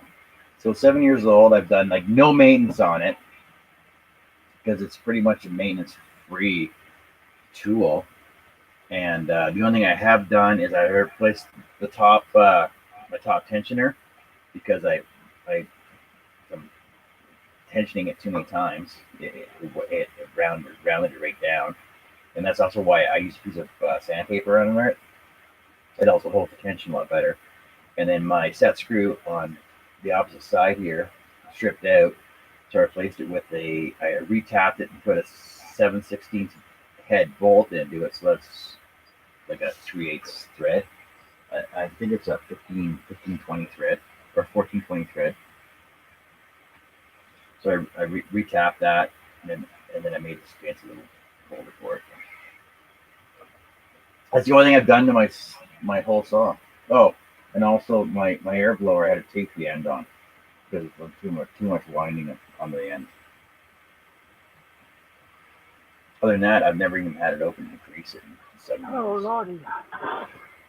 which I'm sure I have to.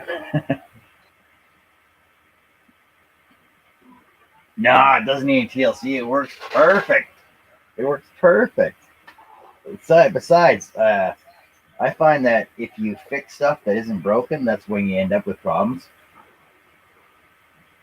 Yeah, you need to get you a new one and send me that one.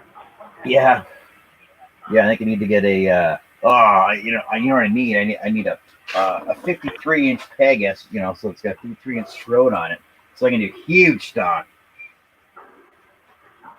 Might as well. That way you can take Curly's job. I don't know. I like my Excalibur though, and it's one of the original ones. So it's a series one made in Canada. Not one of those cheap ones made in China.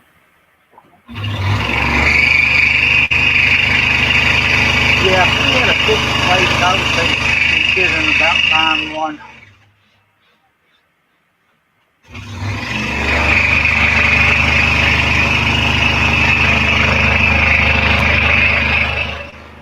But for now, I guess I'll use that old Craftsman.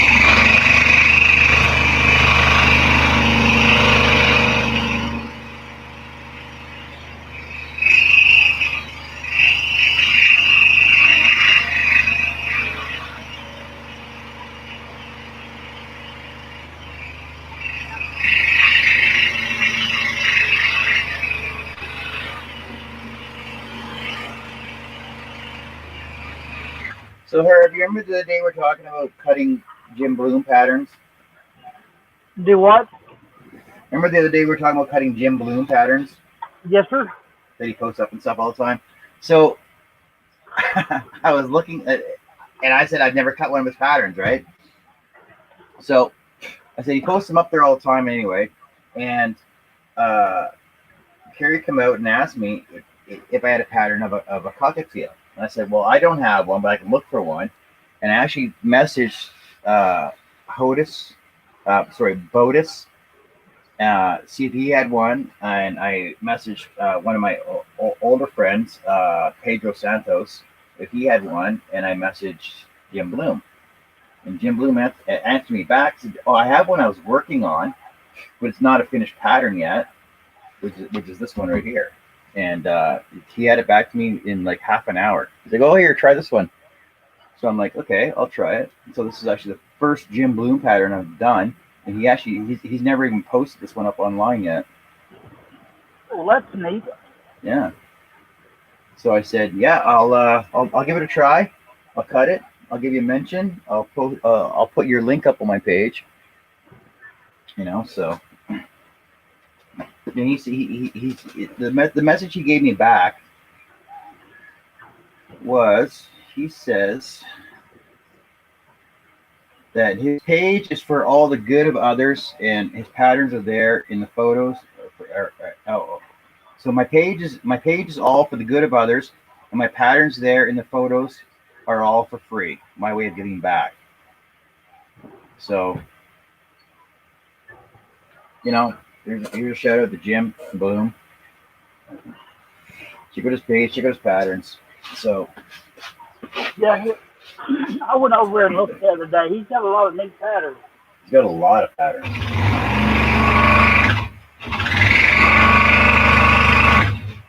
And I was just amazed that he actually had one that he started working on. Like, it's not a finished pattern. That's why I'm just picking and choosing like where I'm doing all my cuts and stuff at. Well, that was nice enough for him to send it to you before he finished it. Yeah, like it's still pretty pixelated, and like, he doesn't have the finished lines around it and everything else, right? So.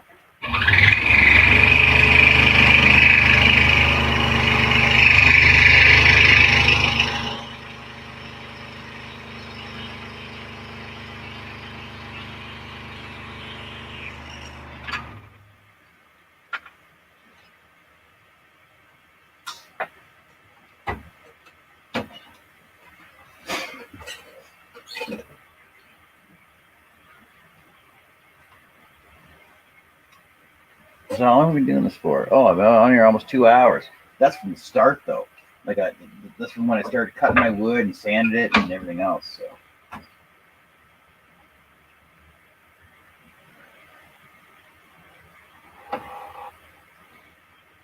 Are you talking about dust collection on your scroll saw, Lawrence?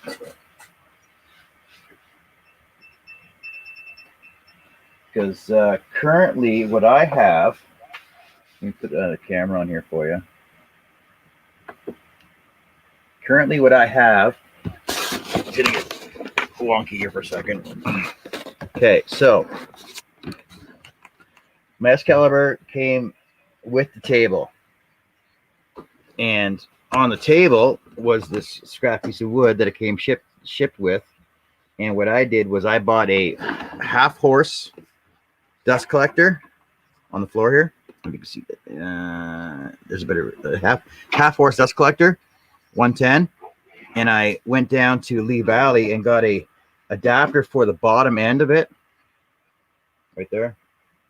Basically, it's a full plate on the bottom with the hose adapter on it, and I just have that hooked up to it. And every once in a while, I'll just turn it on, clean all the dust out of here because for all the fine dust and stuff.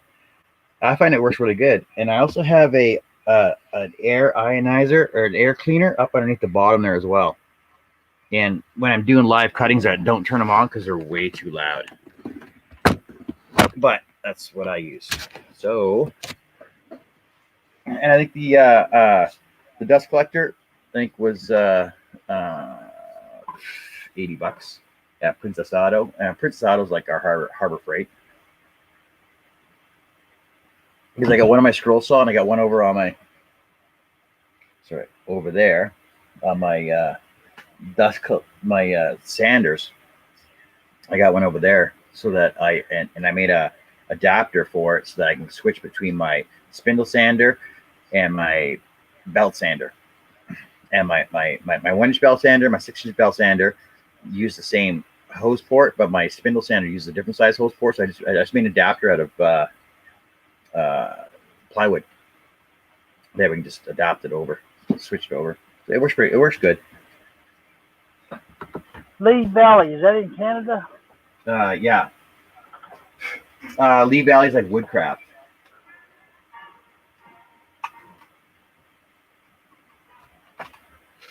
But there's so many different stores. So Lee Valley would be like woodcraft down in the States, and what's the big wood store down there? Woodcraft is about all I know of. There's another one too, though. I can't remember the name of it. Yeah, I went in there one time looking for something. They proud of their stuff. Yeah, well, like when I go into Lee Valley, I have a Lee Valley catalog that I get every 3 times. I think there's four catalogs a year from Lee Valley, and like they got really good stock and stuff in them. Only they're so freaking expensive.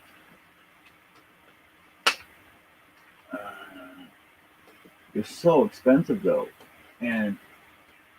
but like they have some stuff out on their floor, but everything in the catalog you basically do you remember like the old.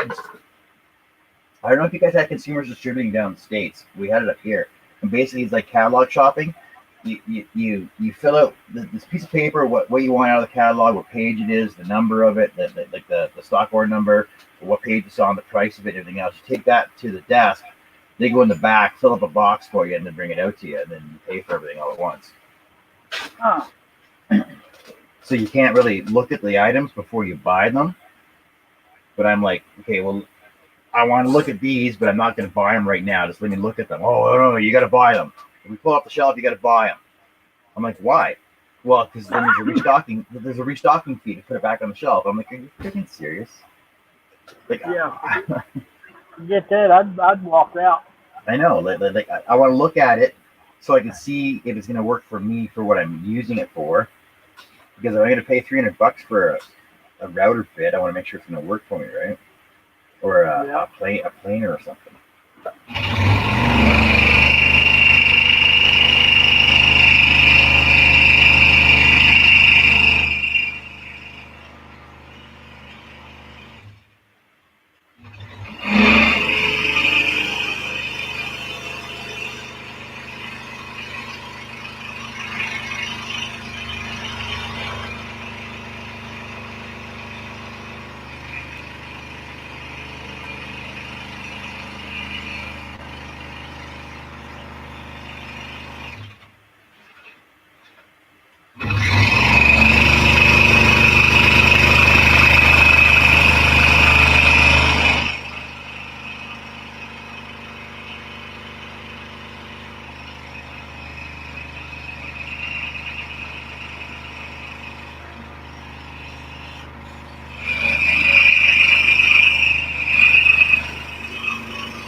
Gotta pick and choose where I want to click from.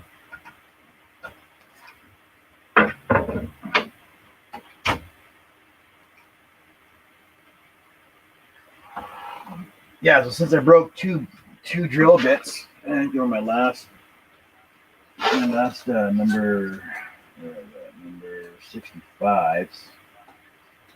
I had to get some more index drill bits. Yeah, I should have been here supervising you. You wouldn't have broken. Yeah.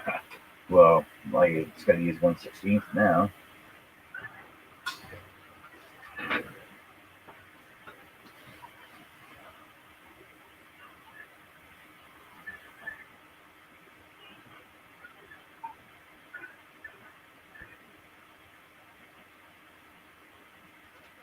Use a blower. No, this is actually a what's the name? I'll tell you. It's yeah, there's no sticker on. Oh, there we go. It's a it's a 1-horse mini dust collector. 110 volt, 5.7 amp. And like I said, it works really, really good. Like I turn it on. It comes with a bag on it too. So I turn it on. You see how loud it is.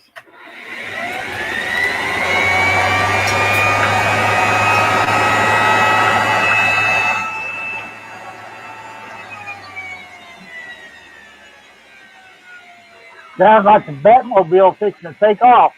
Oh, does it? It doesn't sound that loud in here, but I don't know. I'm used to it, right? So.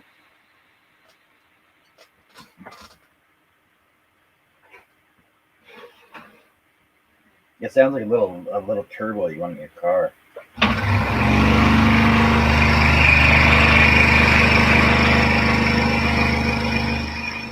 Yeah, that other place I had, I used the shop vac.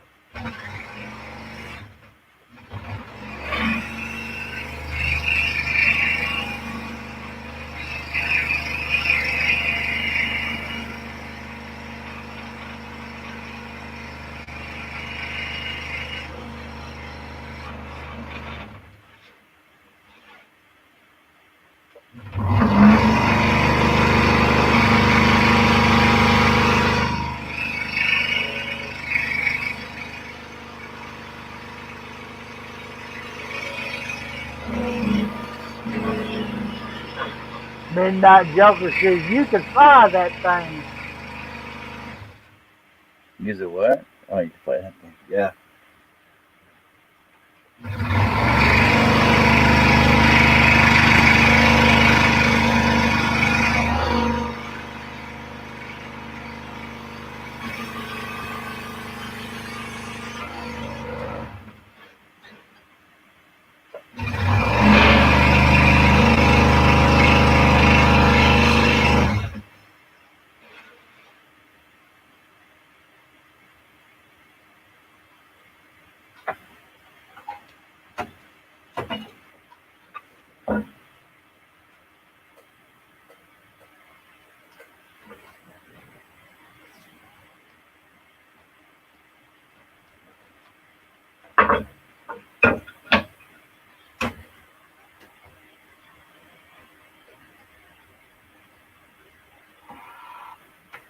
There's a lot of quick cuts in here now.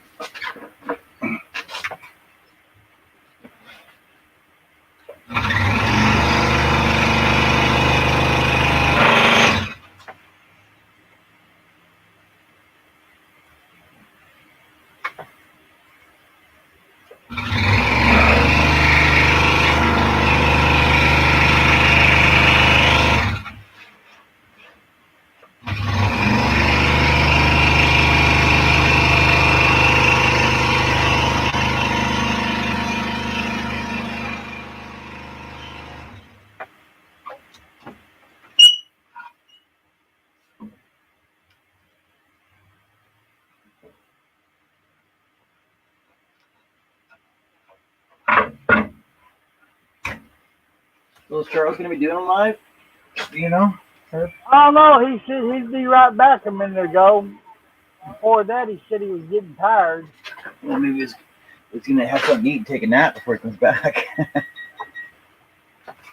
Yep. I imagine he'll do one tonight.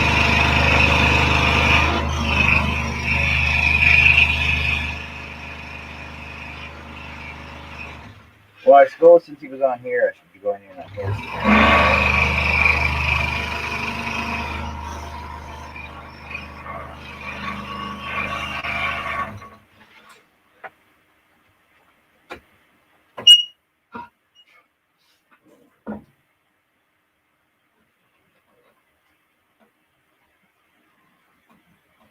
Maybe we should just hang out in the chat. I'll hang out in the chat, get tired, go for something to eat, have a nap, come back an hour later or so.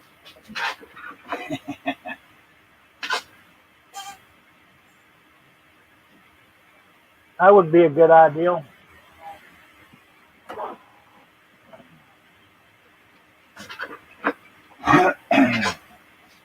You're watching from your mobile phone because you're drilling entry holes into your turkey.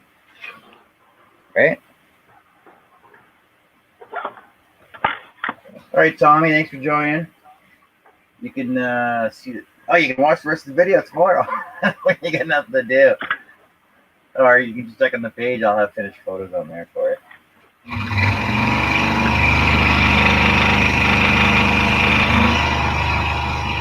Okay, take care, Tommy.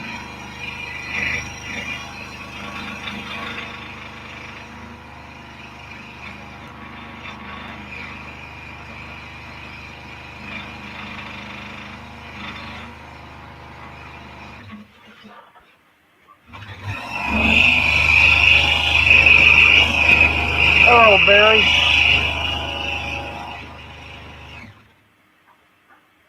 Hey, Barry, how's it going?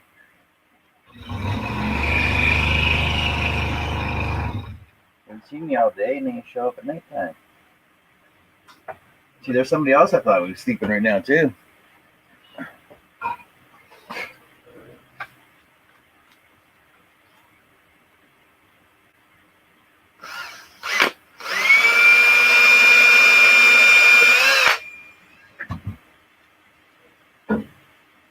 Now, I did all my entry holes before I started this, but I didn't do, sorry, I did entry holes before I started this, but I was going to do all the small ones when I got to them because I was going to pick and choose what I was going to cut and what I can join together. So that's why you hear the drill every now and then. I wasn't looking for Mentor. I thought I was back at the dentist office.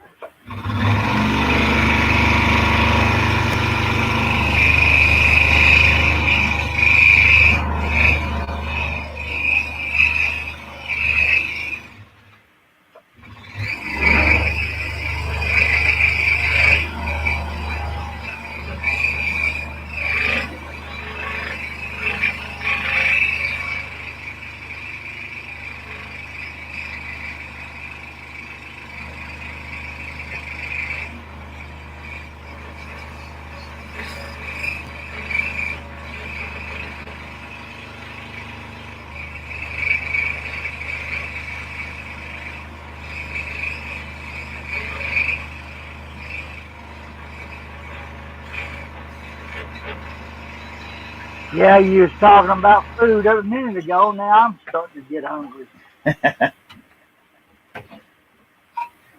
That's hilarious. You can grab something to eat. It's fine. I'm not going to stop you. I'm not going to take away your pay. I just don't feel like getting up out of the chair. That's funny. Hello, Barry.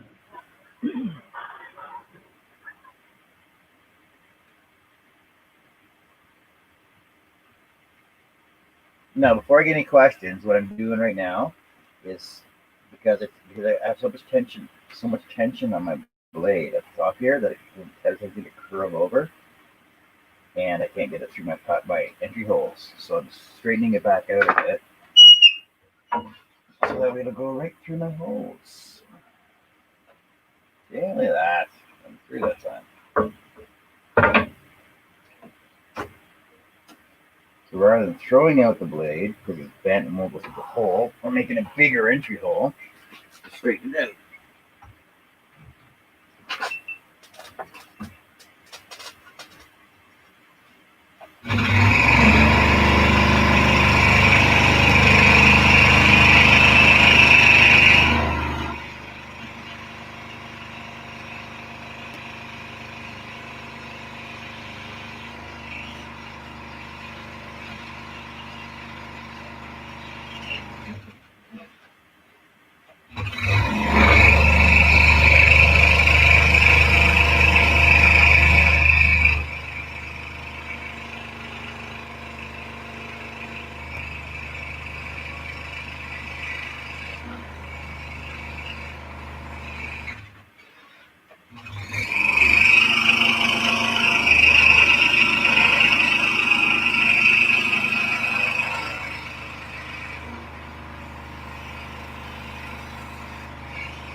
So do you have a big honeydew list to do?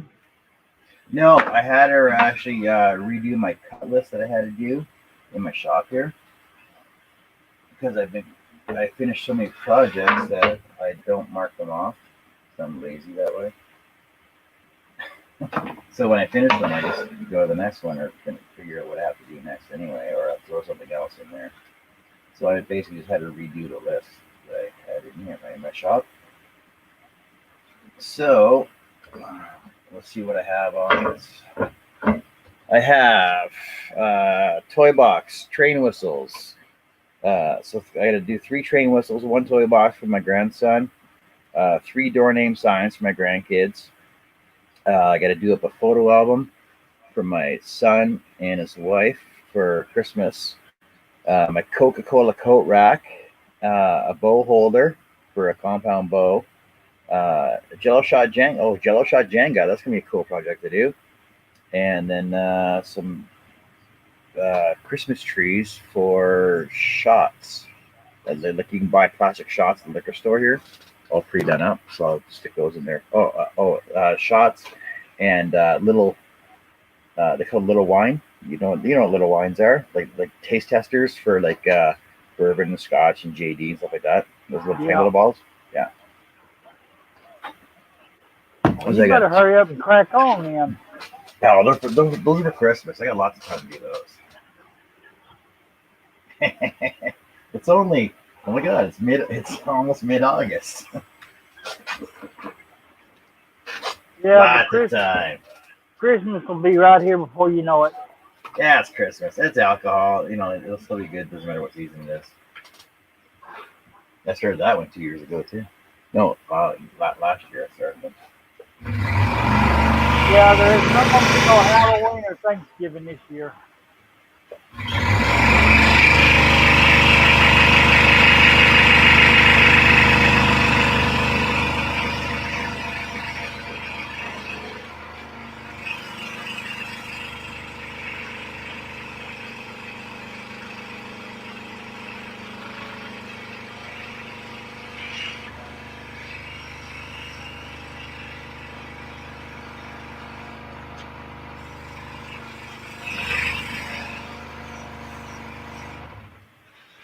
No Halloween or Thanksgiving, you said?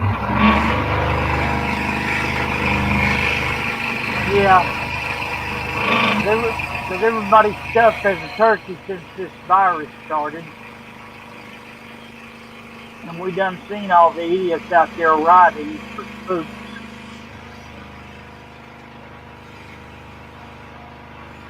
Lauren says alcohol and strolling don't mix. No, not for me. I hardly ever drink. And when I do, it's only when I'm camping, and that's only non-alcoholic beer. So I'm okay. It's for other people that are asking me for alcohol stuff. Like I can show, like I got it started. I can show it to you.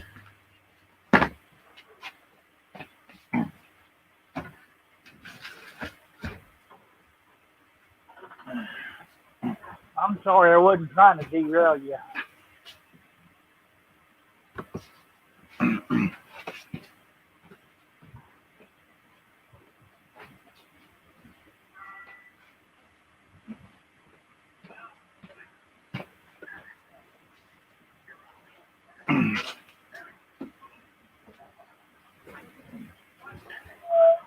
All right, so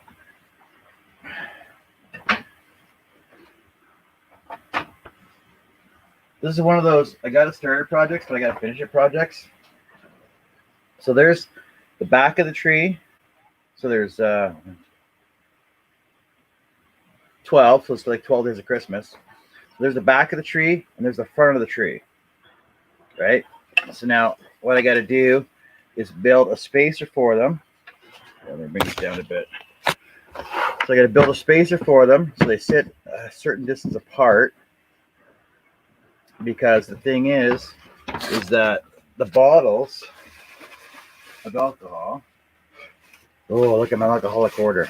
Whoa. Yeah. Alcohol stash. Yeah. Because, like, okay, so Bacardi, Zambuca, So you see this, the size of the bottle, like the heights are different, but the body style is about this. It's about the same diameter on top as on the bottom, like with the neck size as well. So when you fit them in, they'll go in from the back to the front, so that they sit like that, right? Yeah. So they sit like that. Now, the only problem is that when you go to different size bottles, like absinthe, which is square, right? I had to adjust the back size to allow for that, and the neck size to allow for that because it's got a different neck size on it, as opposed to the Baileys, which same thing, bigger here, but it's got a bigger neck on it, so I had to allow for all those sizes.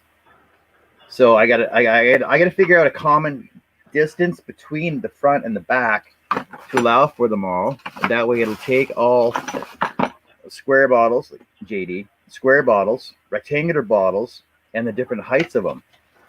And also, because Grey Goose vodka is like a way taller bottle than JD, but the Bailey's is shorter than the JD bottle, right?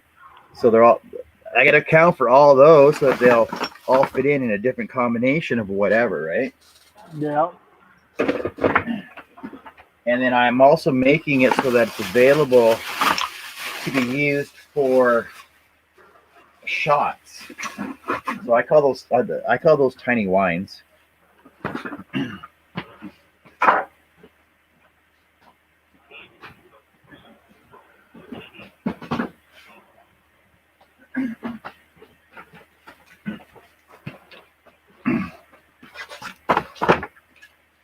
But then I also got to make it so that's available for shots, right? Because you can buy these shots are all like mixed shots. So that way they'll still be able to fit in the front and basically just lock in there, but they won't fit through they'll fit through the back, but not the front. But they will lock in place. Basically, it looks like you're going to have about a 2¼ 2½ inches gap between both trees. Yeah, like I said, it all depends on. Like I'm trying to make it accommodating to all of them. That's why I have such a variety. And the thing is, I don't even drink that much. That many different styles. Like the shots, I'll never even touch those. And the alcohol, I might drink the. I don't even think I have CC in there. Rye or rum. So that's the Christmas tree project I'm working on. That I got to finish that up. And then for the tops, I was doing these. They call them. They're called Texas Stars, right? You know what a Texas Star is, Yeah. right? I better know what one is. Yeah. So I was doing these Texas Stars up, right? And the thing is, so I had to cut them all out so that I could sand them down so that they all had the proper peaks and everything on them. So that I join them back together, they look like proper Texas Stars, right? All 3D, and I was going to mount those on the top, the top piece that joins the two slots together so that they are properly spaced apart. See, so I got projects on the go, like they're all half started. And then for the Jello shot Jenga, basically it's a full yard size Jenga set. So there's going to be 54 pieces of 2x4 at 10.5 inches long, and then probably 10 of them I'm going to Forstner cut holes into them so you can make those Jello shots and put the Jello shots inside of them. So when you pull that one piece out of the Jenga piece, you go to place it up, you got to drink those shots. So it's like alcoholic Jenga for adults, right? Yeah. That looks pretty neat. Hello, Josh. Mr. Josh Grover, my phone froze, so I had to go get that fixed. No, Lawrence, I'm not making a cockatoo. I'm making a cockatiel. There, cockatiel. So cockatoos are bigger. They're like how big is a cockatiel compared to a cockatiel? Like they're like 3 times the size, and they get like a bigger plumage on the top of their head. So these are like it's bigger than a parakeet because that's what my mother-in-law has for a bird. That's what I'm just doing for her.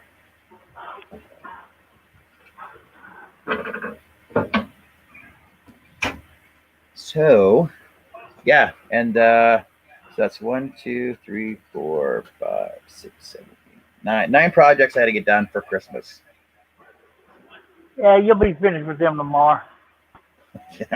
Well, we'll see. We'll see what else comes up in the meantime, and stuff gets sidetracked for everything else, right? Yeah, I mean, I didn't mean to derail you. I was just curious. Oh no, it's fine because they're all for 2 of them are for people at work, and all the rest is for family. So family, has a side burner to everybody else anyway. So let's be happy when they get it. That's all I have to care about. Yeah, see, Josh, there's like a lots of time. Lots of time before Christmas.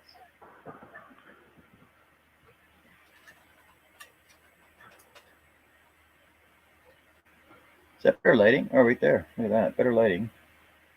Still not a good angle, though, is it? How about...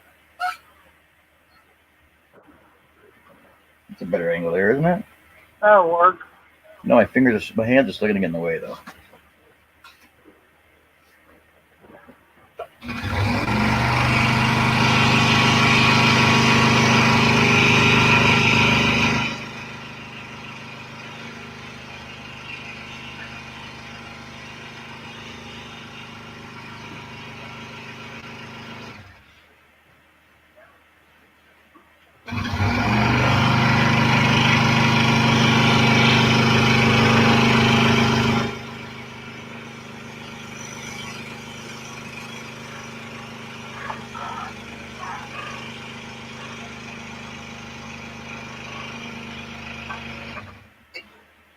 What's Josh working on today? Get the frames done up yet? Charles needed those yesterday.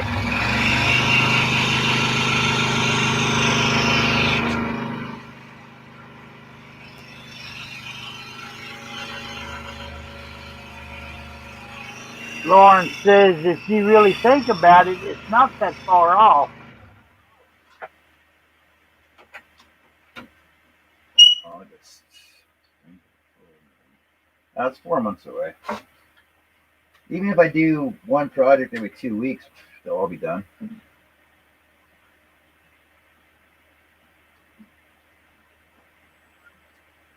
Are you going to stain any of those? I know one of the projects is going to be stained because it's a setup. It's a pair of hockey. Okay, here's one for you. So let me grab it for you. I'll be back in 1 second. And 200. You made 2 frames out of 200 linear feet of board. Oh my god, pretty thick boards. Yeah, I really like those frames, Josh.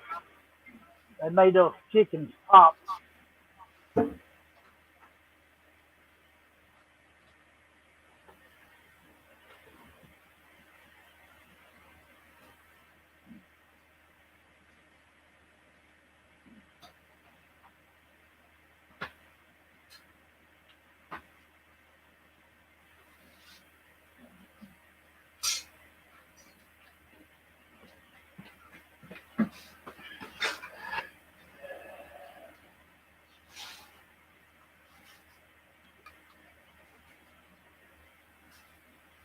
Josh, curious, how do you cut the groove for your picture frames? Better table saw. I know when I do mine, I run through the table saw. I usually just use my dado stack set and just run through. So another project I'm on the go with is this one. Now it's in reverse right now, but that's okay because it makes more sense in reverse. Now I went out and actually bought a pair of hockey skates for this project, just so I could take a picture of the hockey skates. And what I'm doing is I'm just organizing it. So it's pretty much completed. I'm not going to stand it up because it'll fall off. Okay, so these hockey skates. So I bought a pair of hockey skates just so I can get this picture, and I put them on my table saw, and took a picture, made a pattern, cut them out. Now what I want to do is I want to use a piece of white or clear acrylic behind it. So basically, I'm gonna have to ebony stain part of the skates so that they're black, and I want to put chrome mirror on the bottom section here where the blades are, and there's gonna be white where the inside of the skates come out. It's gonna be white, and then I want to figure out a way to attach the actual laces onto it, and then have the hockey puck over on the side, maybe a real hockey puck, and then the name, which just fell off.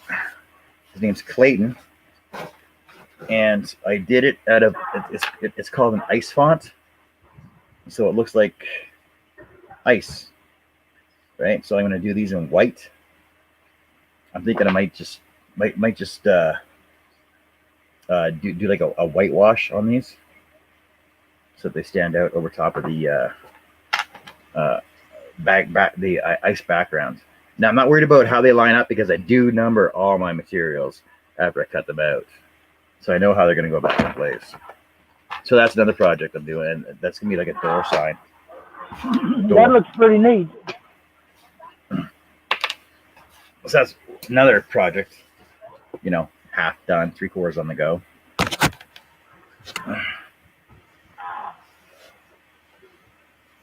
Yeah, rather than just straight scroll saw material, I like to incorporate different things into it to make it more customized, I guess. Yeah, customized, more interesting.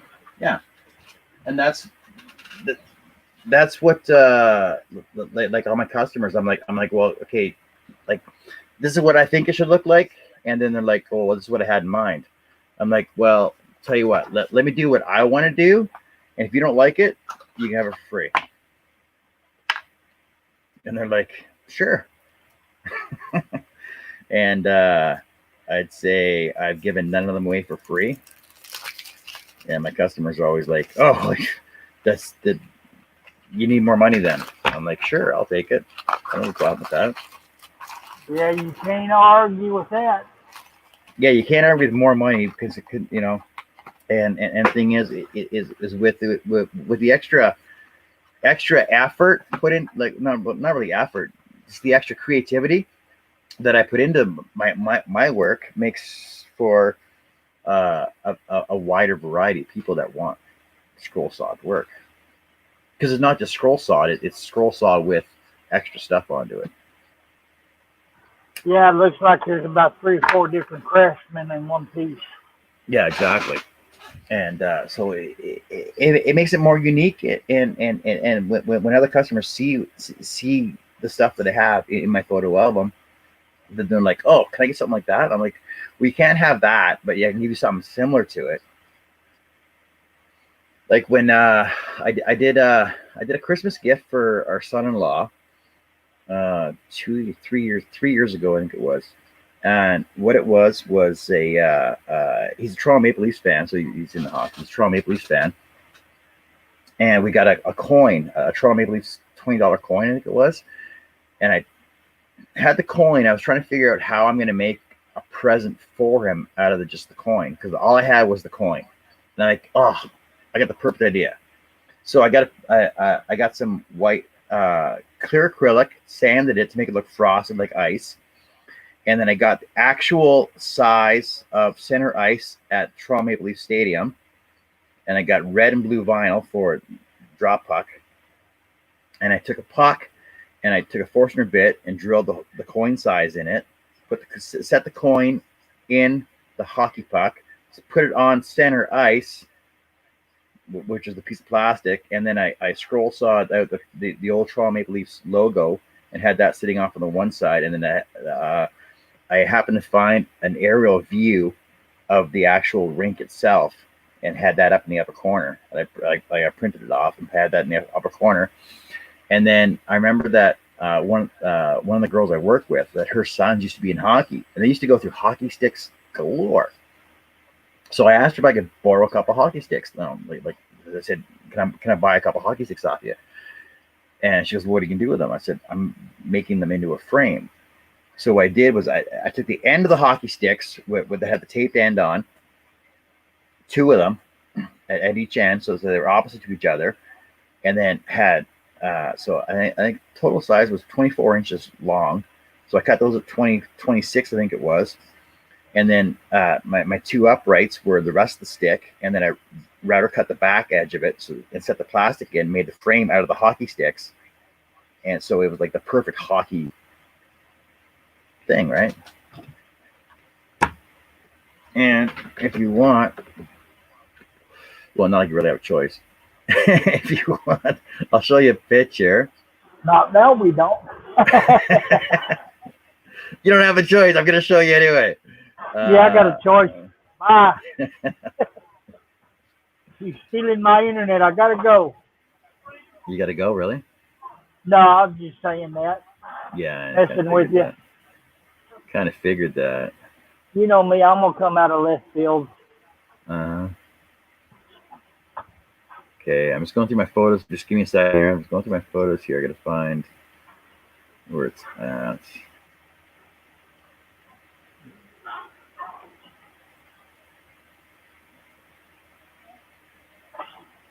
Now, this is basically just a photo off my phone. I don't think I ever uploaded it to my page, which I should have.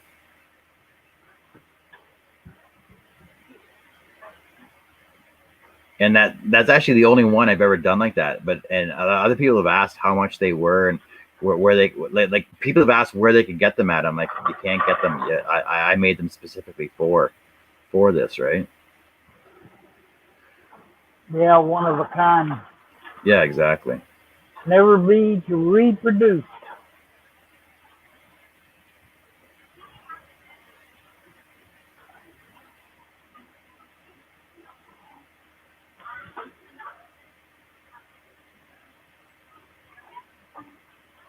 Oh, you know what? I can't even find it. That's the worst. I know I have to redo all my albums. You're like me, you'll find it when you least look for it. Yeah, I know. When I try to look for something, I can't find it. I have to redo all my albums and repost everything that I had on Facebook.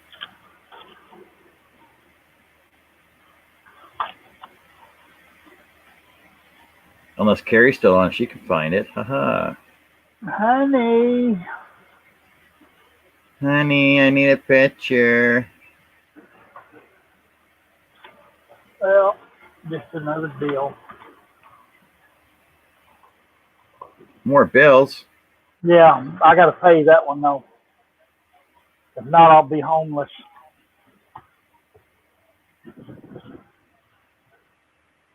It's no big deal.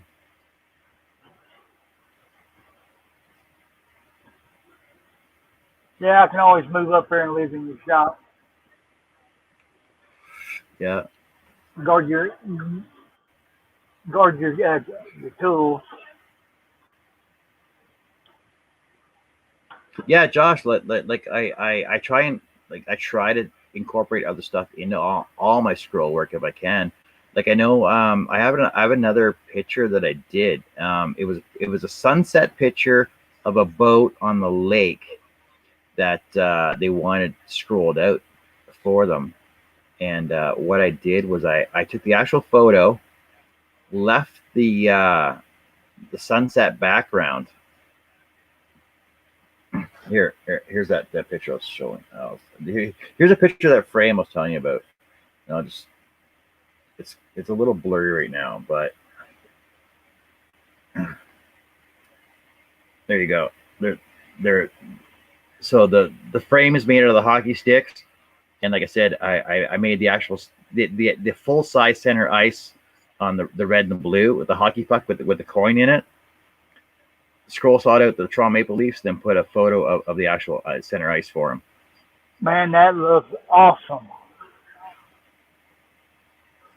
You outdid yourself on that one.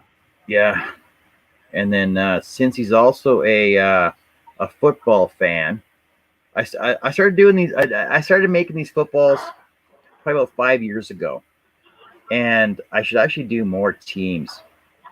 But the first person that asked me for it was my boss, and he's like, "Oh, can you do like a wooden football with the Edmonton Eskimos team on it, CFL team?"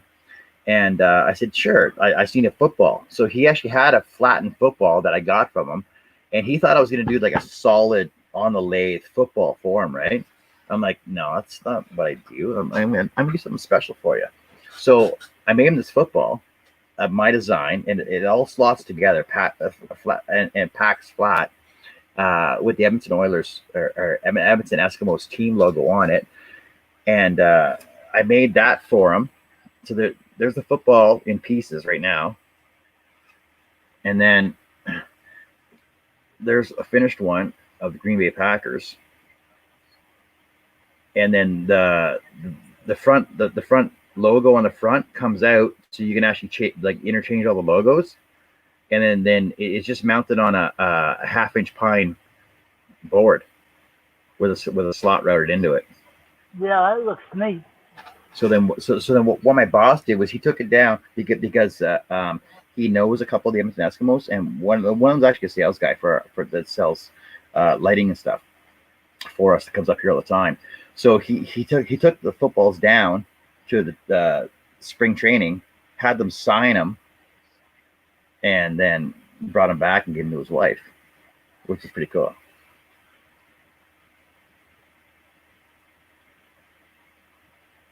And so one like I was telling you about that sunset one right here. So what I did was I took their actual logo or their actual photo and scrolled out because they basically wanted their boat on the water. So I scrolled out the boat on the water, put it in like a barn board frame, and then they're like seashells. So I did a bunch of seashell stuff as well, and then used sisal twine for the hanger, and then to hang the seashells off with. And there's the finished one of that. And then I kept their actual photo of the sunset as their sunset. That looks awesome. So that's just another way of incorporating, because it was their picture of off of their lake. So and there's no way I can duplicate that background, and that was the best way to do it. That was the best way to do it, was just to go. I just took it down to Staples, had it blown up to the size that I was using, and then just printed it right off. Yeah. Yeah. Anyway, I need to step away just for a second. Sure. That's how I like to incorporate like other stuff into the scroll saw work. That way it's not just plain Jane, just scroll sawed out work and everything else. Hey Pat, how's it going, buddy? I haven't seen you in a long time.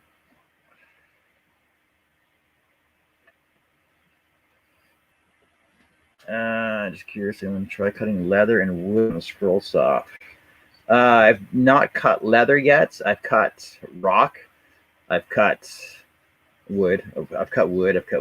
I've cut aluminum. I cut a pizza pan.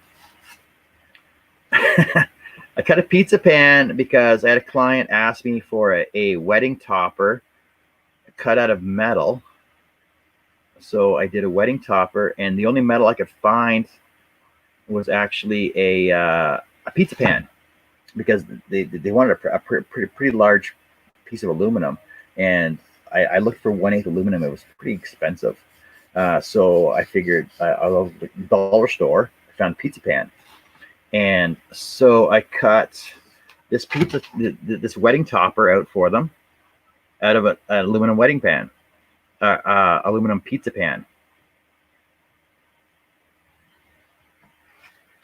and the one I cut out of rock, I actually cut it out of 1/8 to 1/4 inch slate that I got out in BC, and I was doing a promo for the Grand Prairie Suicide Awareness Center, and their logo is an Inukshuk, and an Inukshuk is a native or Inuit term for a place marker that shows directions of which way to travel and stuff up in the north, and they're all made out of rocks. So what I did was I made their logo and cut it on the scroll saw out of 1/8 to 1/4 inch slate rock. So, and no, I just use my standard number 2, number 3 spiral blades. So I know that I can cut rock, I can cut aluminum, I can cut I've cut steel threaded rod on my scroll saw with the spiral blades. Wood, hardwood, like purple heart oak, all your softwoods, MDF, hardboard, vinyl records. I've cut vinyl records on there too, and acrylic. Really, I use a lot of acrylic for backers and stuff as well. I showed one. I don't think I still. Oh yeah, I do still have it here.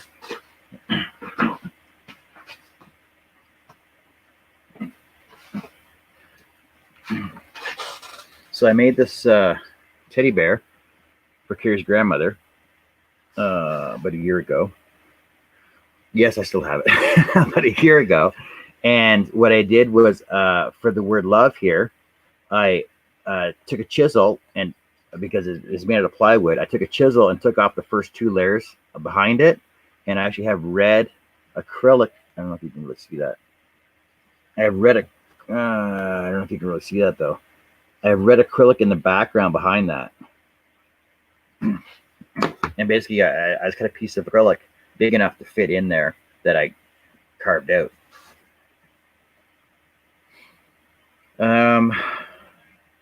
Other things that I've made, I made stuff for the camper, metal, metals that the kids get, so the kids and adults get for like running and racing, stuff like that.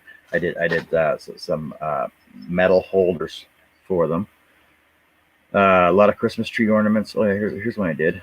This is a rust clarity design that I used acrylic for. So I cut out his ornament, and then used white acrylic for the background, and then red acrylic for the date in there, because that was 2015 that I did that one. And then I just had a light up behind it, basically just showing that like hanging on a Christmas tree. That's what it would look like. So I have the 2 of them, with the one with acrylic and the one just cut out of wood. And I used 1/4 inch poplar for those. So just so like you can add whatever you want to your designs, and just make whatever you want out of your designs as well. Like I did this coaster. So this came out of one of the Scroll Saw Woodworking magazines.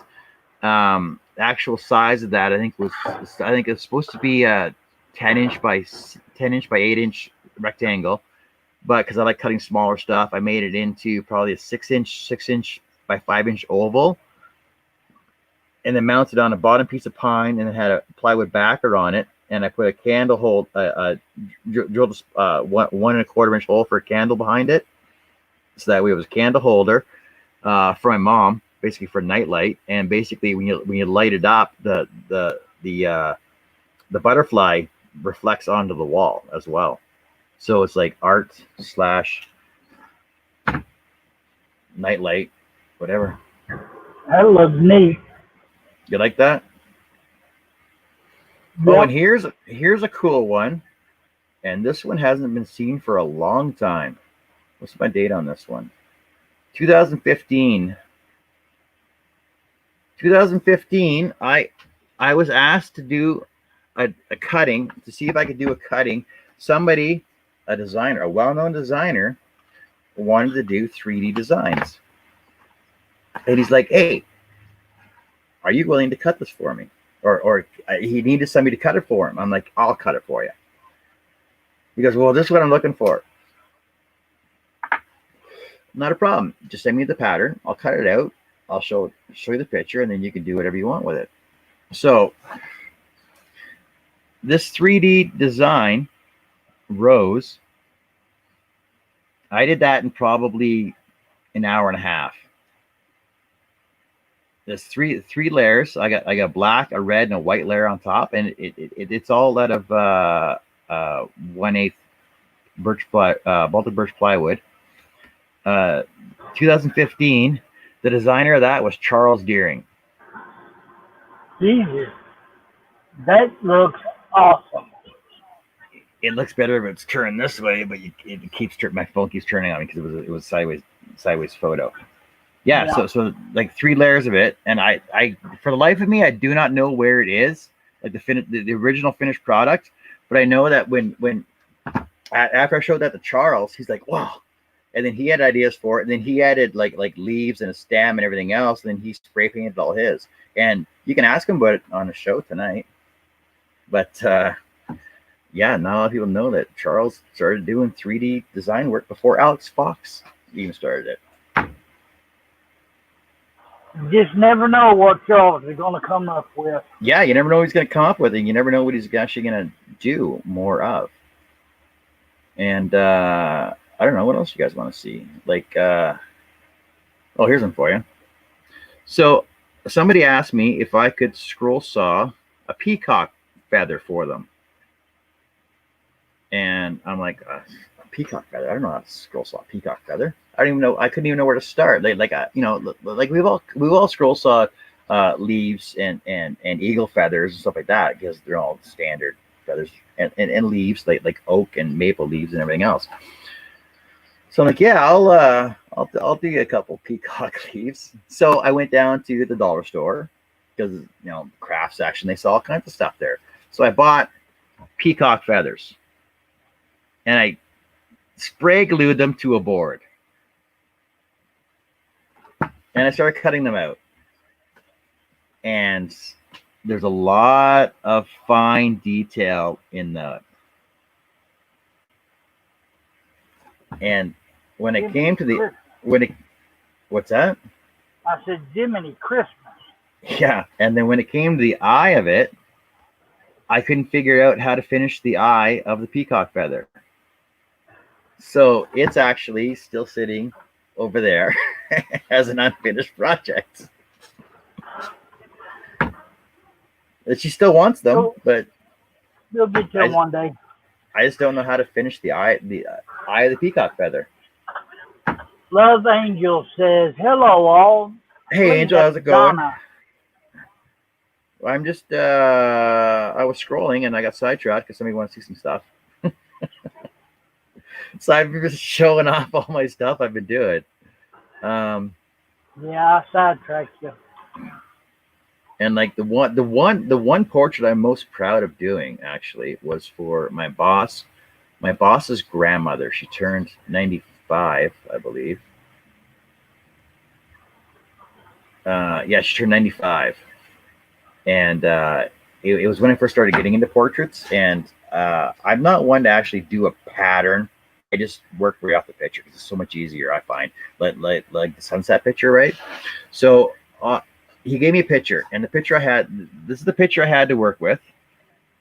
So it's like a professionally done photo. It's hard to see because of the glare, right? Yeah. So then I just printed it off in black and white, and then I started scrolling it, and that's what I ended up with. Dude, that is awesome.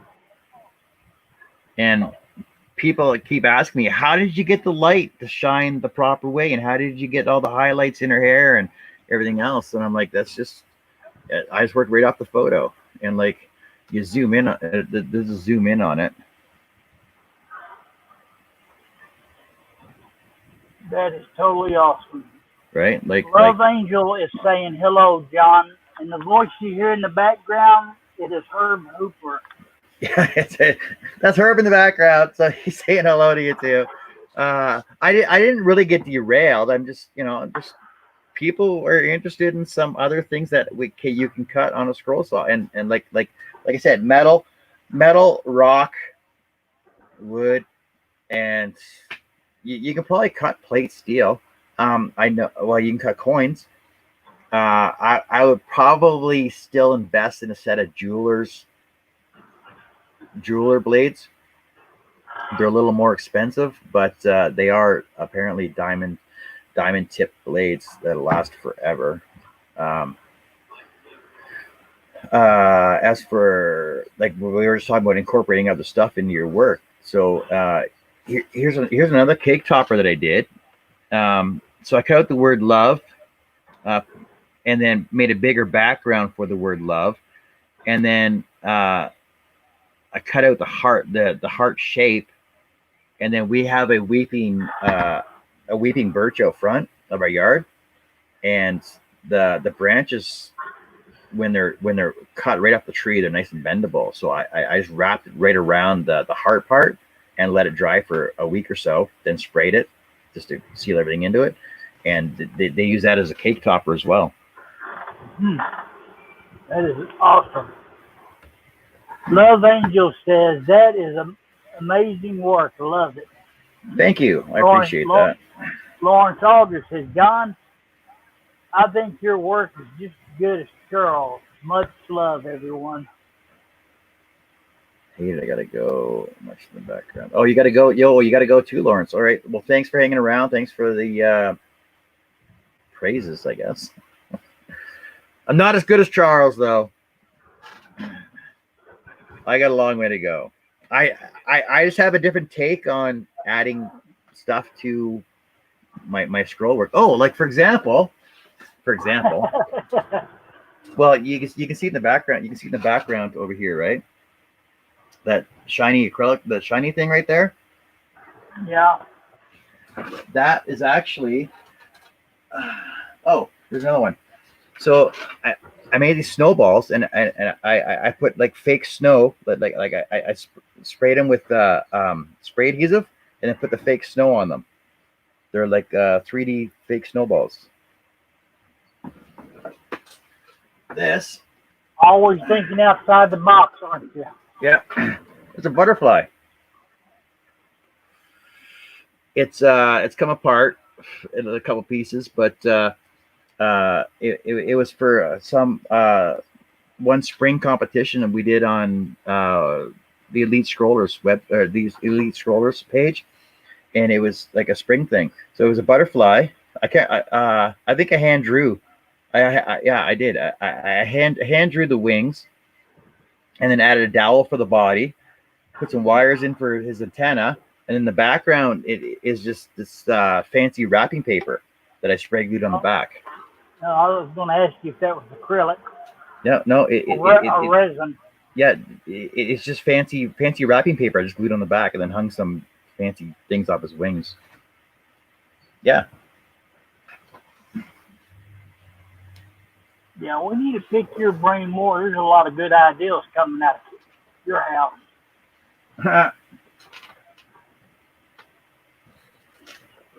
But when I get on a tangent of doing something, I just add more stuff to it, and like I said, the customers don't have a problem with me just doing what I want to do. Because like I said, nobody's ever come back and said, I don't like that. I want that for free. Because like I said, if you don't like it, you're gonna have it for free. And nobody's ever said they don't like that. So. Well, that's good. It's a hell of a sales point, though. Yeah, it is. So I got to try and outdo myself for the next one, and the next one, and the next one. I got to keep trying to outdo myself and adding more stuff to it. What else? Oh, ring box too. So I did a ring box up for my son for his wedding. That his wife keeps her rings in when she takes them off to shower and do the dish and stuff. This is not it. She actually has hers. There's her finished one there. And the background, the that she puts her rings on in the background there, it's actually it's the same fabric that she used for part of her wedding ensemble thing. And this is actually a CNC. No, it's actually a laser project that I got offline. And so basically, there's no glue. There's no glue on this at all. So it's self-hinging,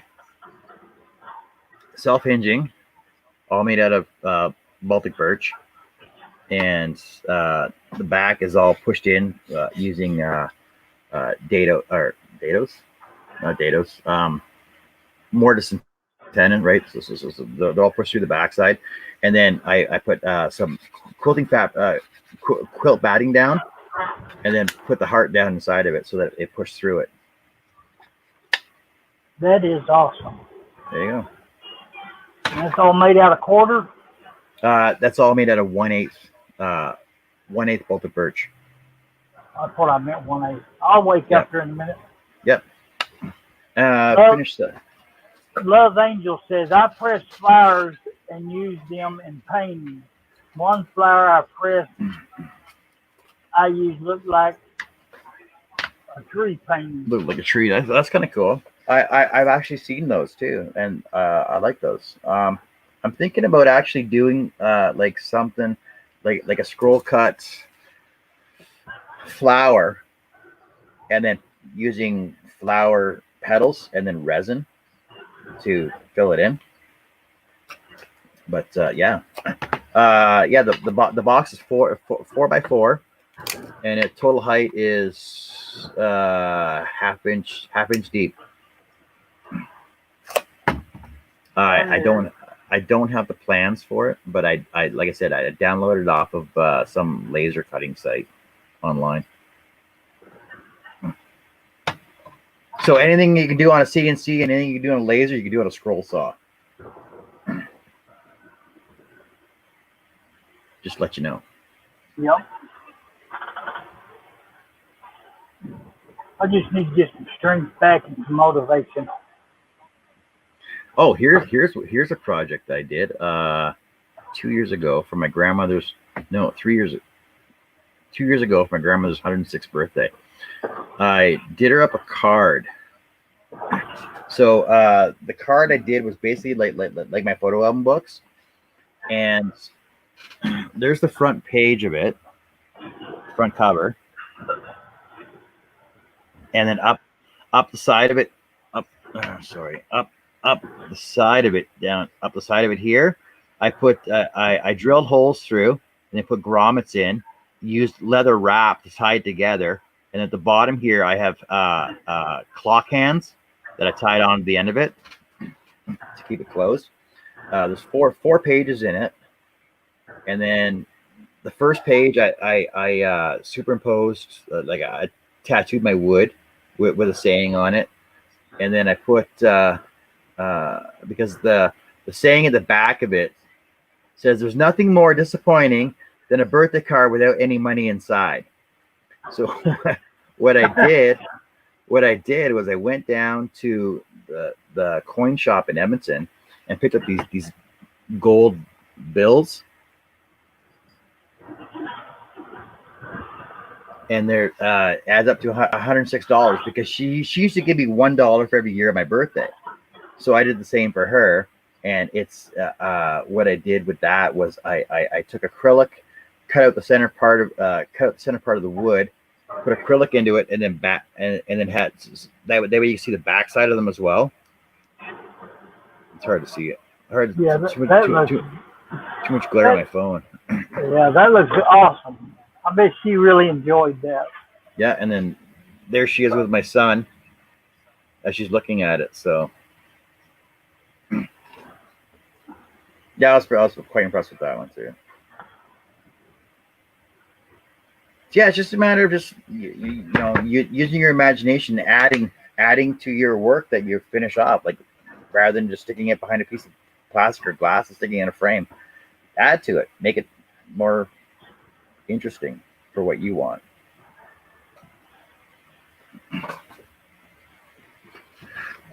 The most I've done to add my piece is color and a backer,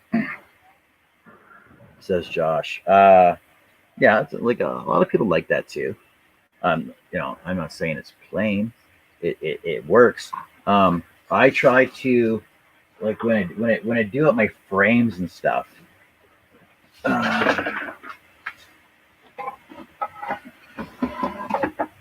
When I do up my frames, so I do my scroll saw work, and then as a backer, I'll stain my wood as a backer for it.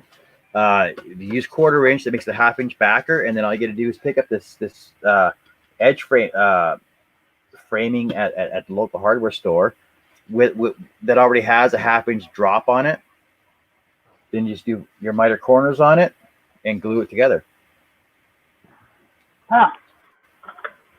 That's the easiest way I found to do frames. Pick up some pre-made frame at the hardware store. It's the easiest way to do frames. Or go see Josh Grover. Or see Josh Grover. Yeah, go see Josh Grover. He'll make you some fancy frames for a good price. He's got a lot of barn wood. But that's the easiest way I found to do them. And like I said, so you get 2 layers of 1/4 inch, and since you're gonna put a backer on anyway, you might as well just use another piece of plywood for it. Depending on your size, right? Like unlike Charles, who uses huge pieces of wood. Mine average around. 8 to 10. It's 12 by 10, so it's a 1/4 of the size of Charles's work. But like with the spirals, all that detail in there, right? Yeah. And what I'm thinking about doing, like for like fish ones, for example, go to your local craft store. Go to I don't know who your craft store, Lewis Craft or Hobby Lobby. Yeah, we got Hobby Michael's, Lobby, yeah, Michael's and stuff like that. And because this one already has cattails on it, I would just get a couple of fake cattails run up the side of it, and you can actually use that as part of your frame. Right? Put cattails on the side. Grab some fishing line, because like fishing line is cheap as hell. So grab some fishing line, reel some out, just bundle it up, and put it right in the corner. Right? Yep. A couple fishing coats, bend them back. That's what I would do to that one to finish that one off. Close this out. But like the world is your oyster, I guess. Oh, cut shells. Yeah, oyster shells. Oh man. You can cut shells. You can cut shells out of your scroll saw too. I had to get the big clams. Yeah, I can't think of his name, but he's a Native American. But he cuts a lot of shells. Man, that work is awesome. Yeah, like shells, like moose antlers, you can cut on the scroll saw. Like moose antlers are a little more difficult. They're easier to do with a Dremel, but you can do them on a scroll saw. I've seen them done on a scroll saw too. What else? Yeah, you can actually put like incorporate leaves, like leaves and flowers and petals, like right into your work as well. Like there's no limits to your imagination of what you can do to your work. No. But I like I said, like I find it more interesting just that the more you add to it, the more interesting it is for other people to get the more ideas from. That's why, like, I don't have a problem showing off all my work and the way I do things. Is like, because it's like, oh, somebody's gonna be like, oh, that I never thought of that. I could do that now. I'm like, go ahead. I haven't patented any of my ideas yet.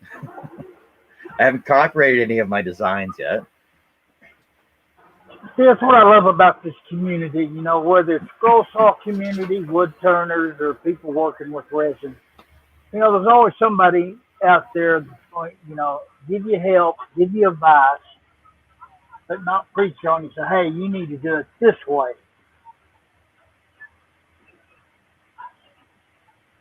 Yeah, what I really. there's no one way to do things.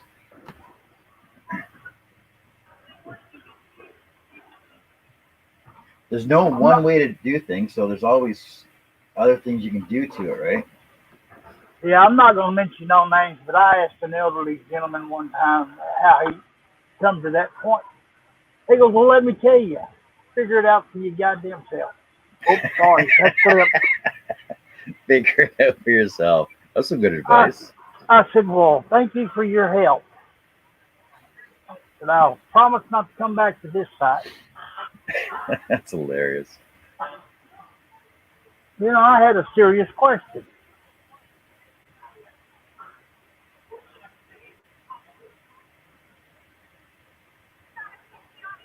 Do you remember what the question was, though? Yes, I do. What was it? It was about the blade. You know, because a newbie question. You know, which side does the blade? Is there an up or down to it? You Yes, know, there is. especially with spiral blades. You know, that's what I was trying to figure out. Spiral blades have an up and down. If you don't feel the blades when you run your finger up it, then it's upside down because you want to feel the teeth pointing downwards on a blade. Because as you were watching me cut mine, when you finish cutting, like when you finish your cut on the piece will actually shoot up and out of the way when you're cutting it, right? Yeah, Yeah, so that's my answer. You got to feel the teeth as they're pulling up. That way it the only reason I think because is that way it pulls the piece out of your workpiece. yeah. But after he told me that, you know what he said, I said, well, I'll never come back to this web page again. And that's how I come scrolling across Charles. And of course, I met the rest of you. The rest of the crazy crowd of scrollers. Yep. There's a lot of friendship going on. Yeah, too much chatting going on, and not enough scrolling, eh? Yep, I'll shut up. So yeah, that's the extent of my to do list and everything else that I was doing with it. Barry, I think you need to find John something else to do. I'm doing it right now. Uh, It's right here. Let me get back to it. educating me. Oh, I'm educating everybody. Like we say, there's no stupid question. There's a lot of dumbass answers, but there's no stupid questions. Yeah.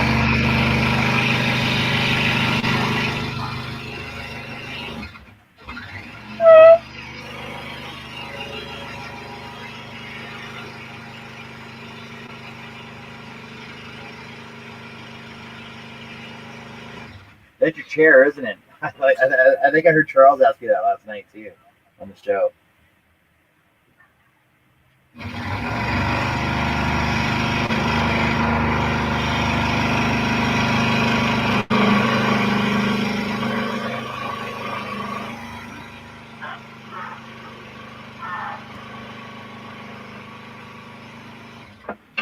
See, we never got derailed. It was an education time.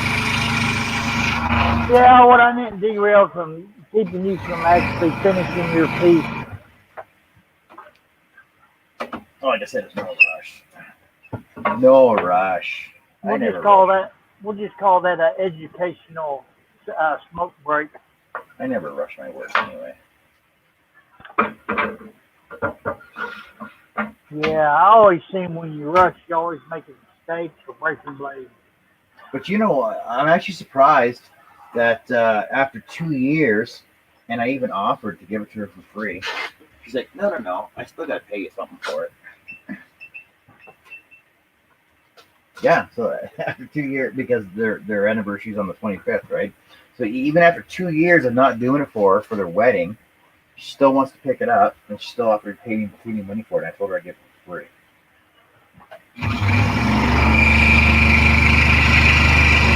Sounds like that's a loyal customer.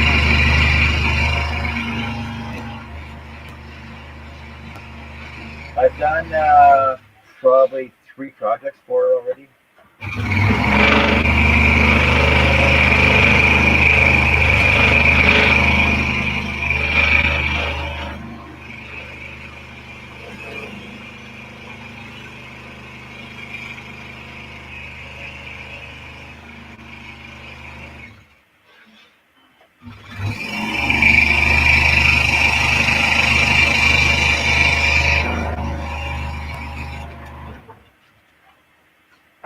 We still got people watching? Oh my god, we do. Wait, maybe. I don't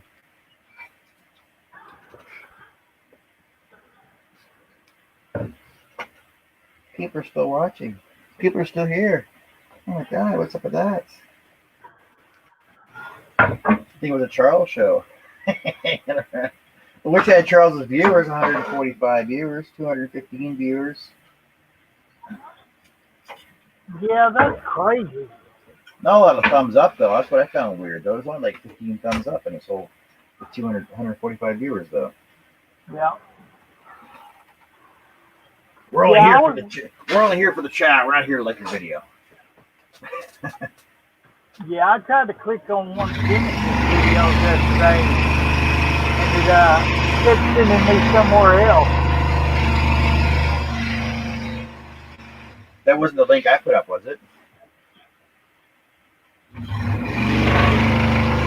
I can't remember. Somebody put it up.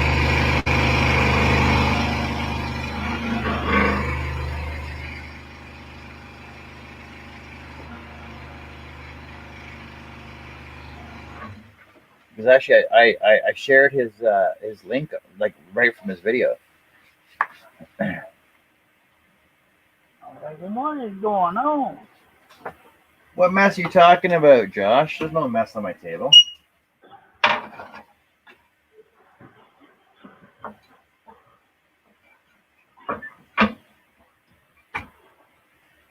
If you can tell me what mess you think what you're talking about, I can tell you what it is, though.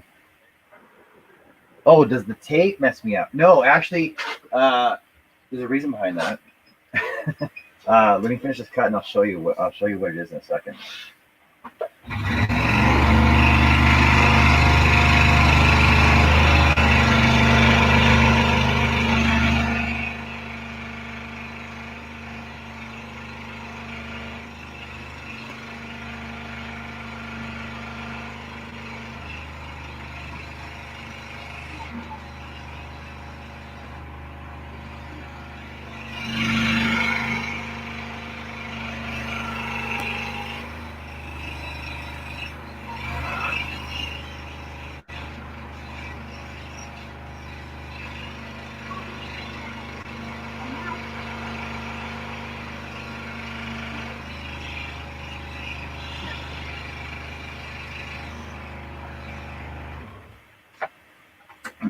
So the reason the tape is actually on my table is for zero clearance.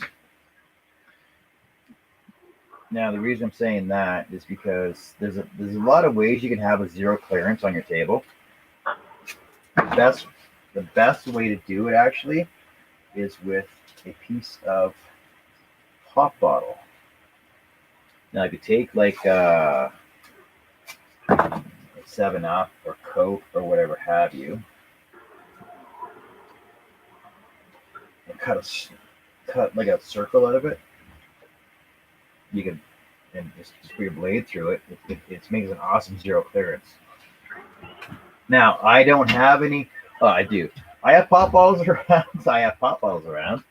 2-liter pop bottles are actually better because they lay down flatter for you. I learned that from Sherry Epler over on the Elite Strollers. That's what she uses for her zero clearance. I find that the tape actually works just as good. And the thing is, after it starts peeling up and everything else, you just peel it all the way off and just use another piece. It does not mess my. It does not mess up my with my scrolling. Every once in a while, like I'll have a piece that I cut out that'll catch on the tape, but it just comes off anyway, so it's no big deal. That's why the tape is on there. Hello, Zero, Leonard Davis. zero clearance. Hello, Mr. Davis. How are you doing today? Yeah, I haven't seen any posts from her lately.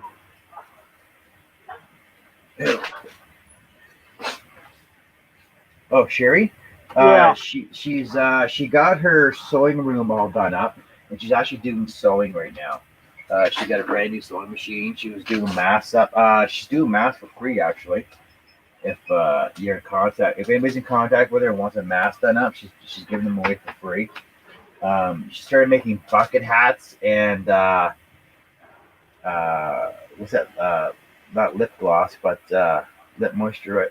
What is that? Lip moisturizer, like Blistex holders. She's doing those up right now too. She's still doing scrolling. She's still doing some designs, but she's into her sewing right now. So Yeah, 'cause I used to see her post, her working on her sewing room or her horses.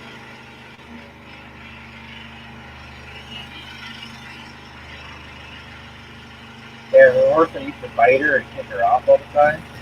Yeah. Yeah, she still has it. She's still riding that horse. I would have sent it to the glue factory already.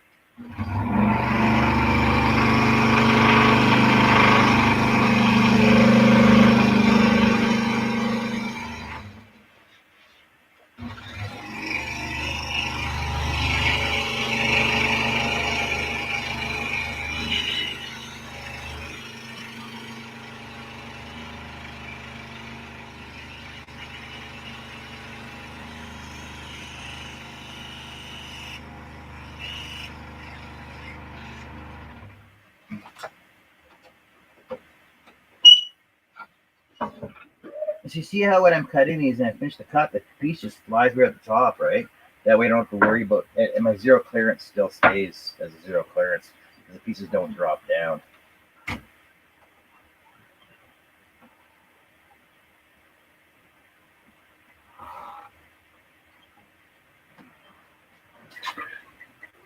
So for those of you that are joining, here I go. That's gonna sound like a Charles Deering. So for those of you that are joining for the first time, I'm scrolling out just a quick simple picture that I got from a pattern from Jim Blume. Herb is in the background, being my little ear buddy, helping me out with the posts and chat and stuff. If you have any questions or comments, just put them up, and I'll answer them as best I can, or I'll direct you to where I can get an answer for them. Welcome for joining. Enjoy the banter and comedy of the show.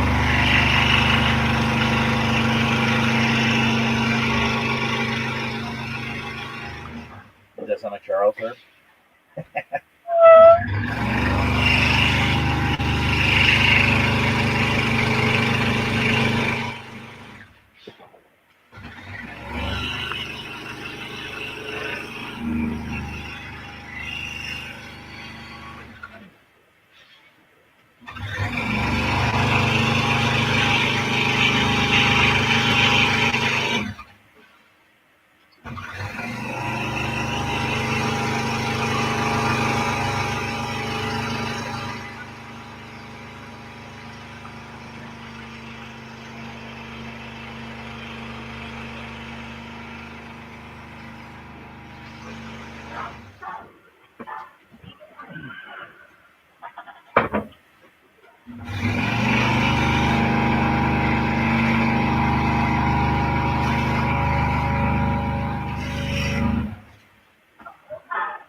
What time is it? 6 o'clock. Oh, 6 o'clock. It's after supper time. Yeah, that's what I'm fixing to say. And I've been going at this for 3.5 hours already. So, you know what? This is going to be my last cut. So, I'll cut this one. And then we'll say goodbye for now. And I will catch you later. Yep. And then thanks everyone for joining in the chat. And thanks everybody for your questions, hanging out, doing whatever have ya.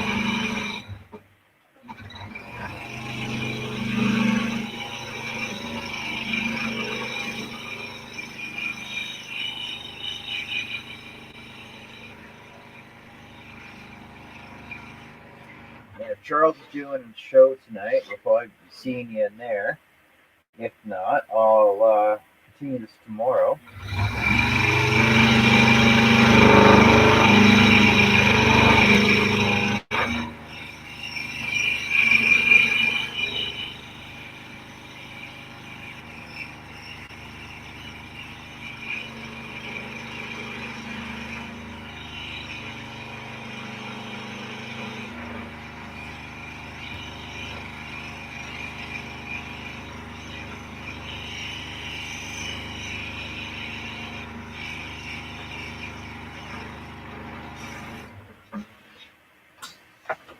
And you know what? I'm going to use.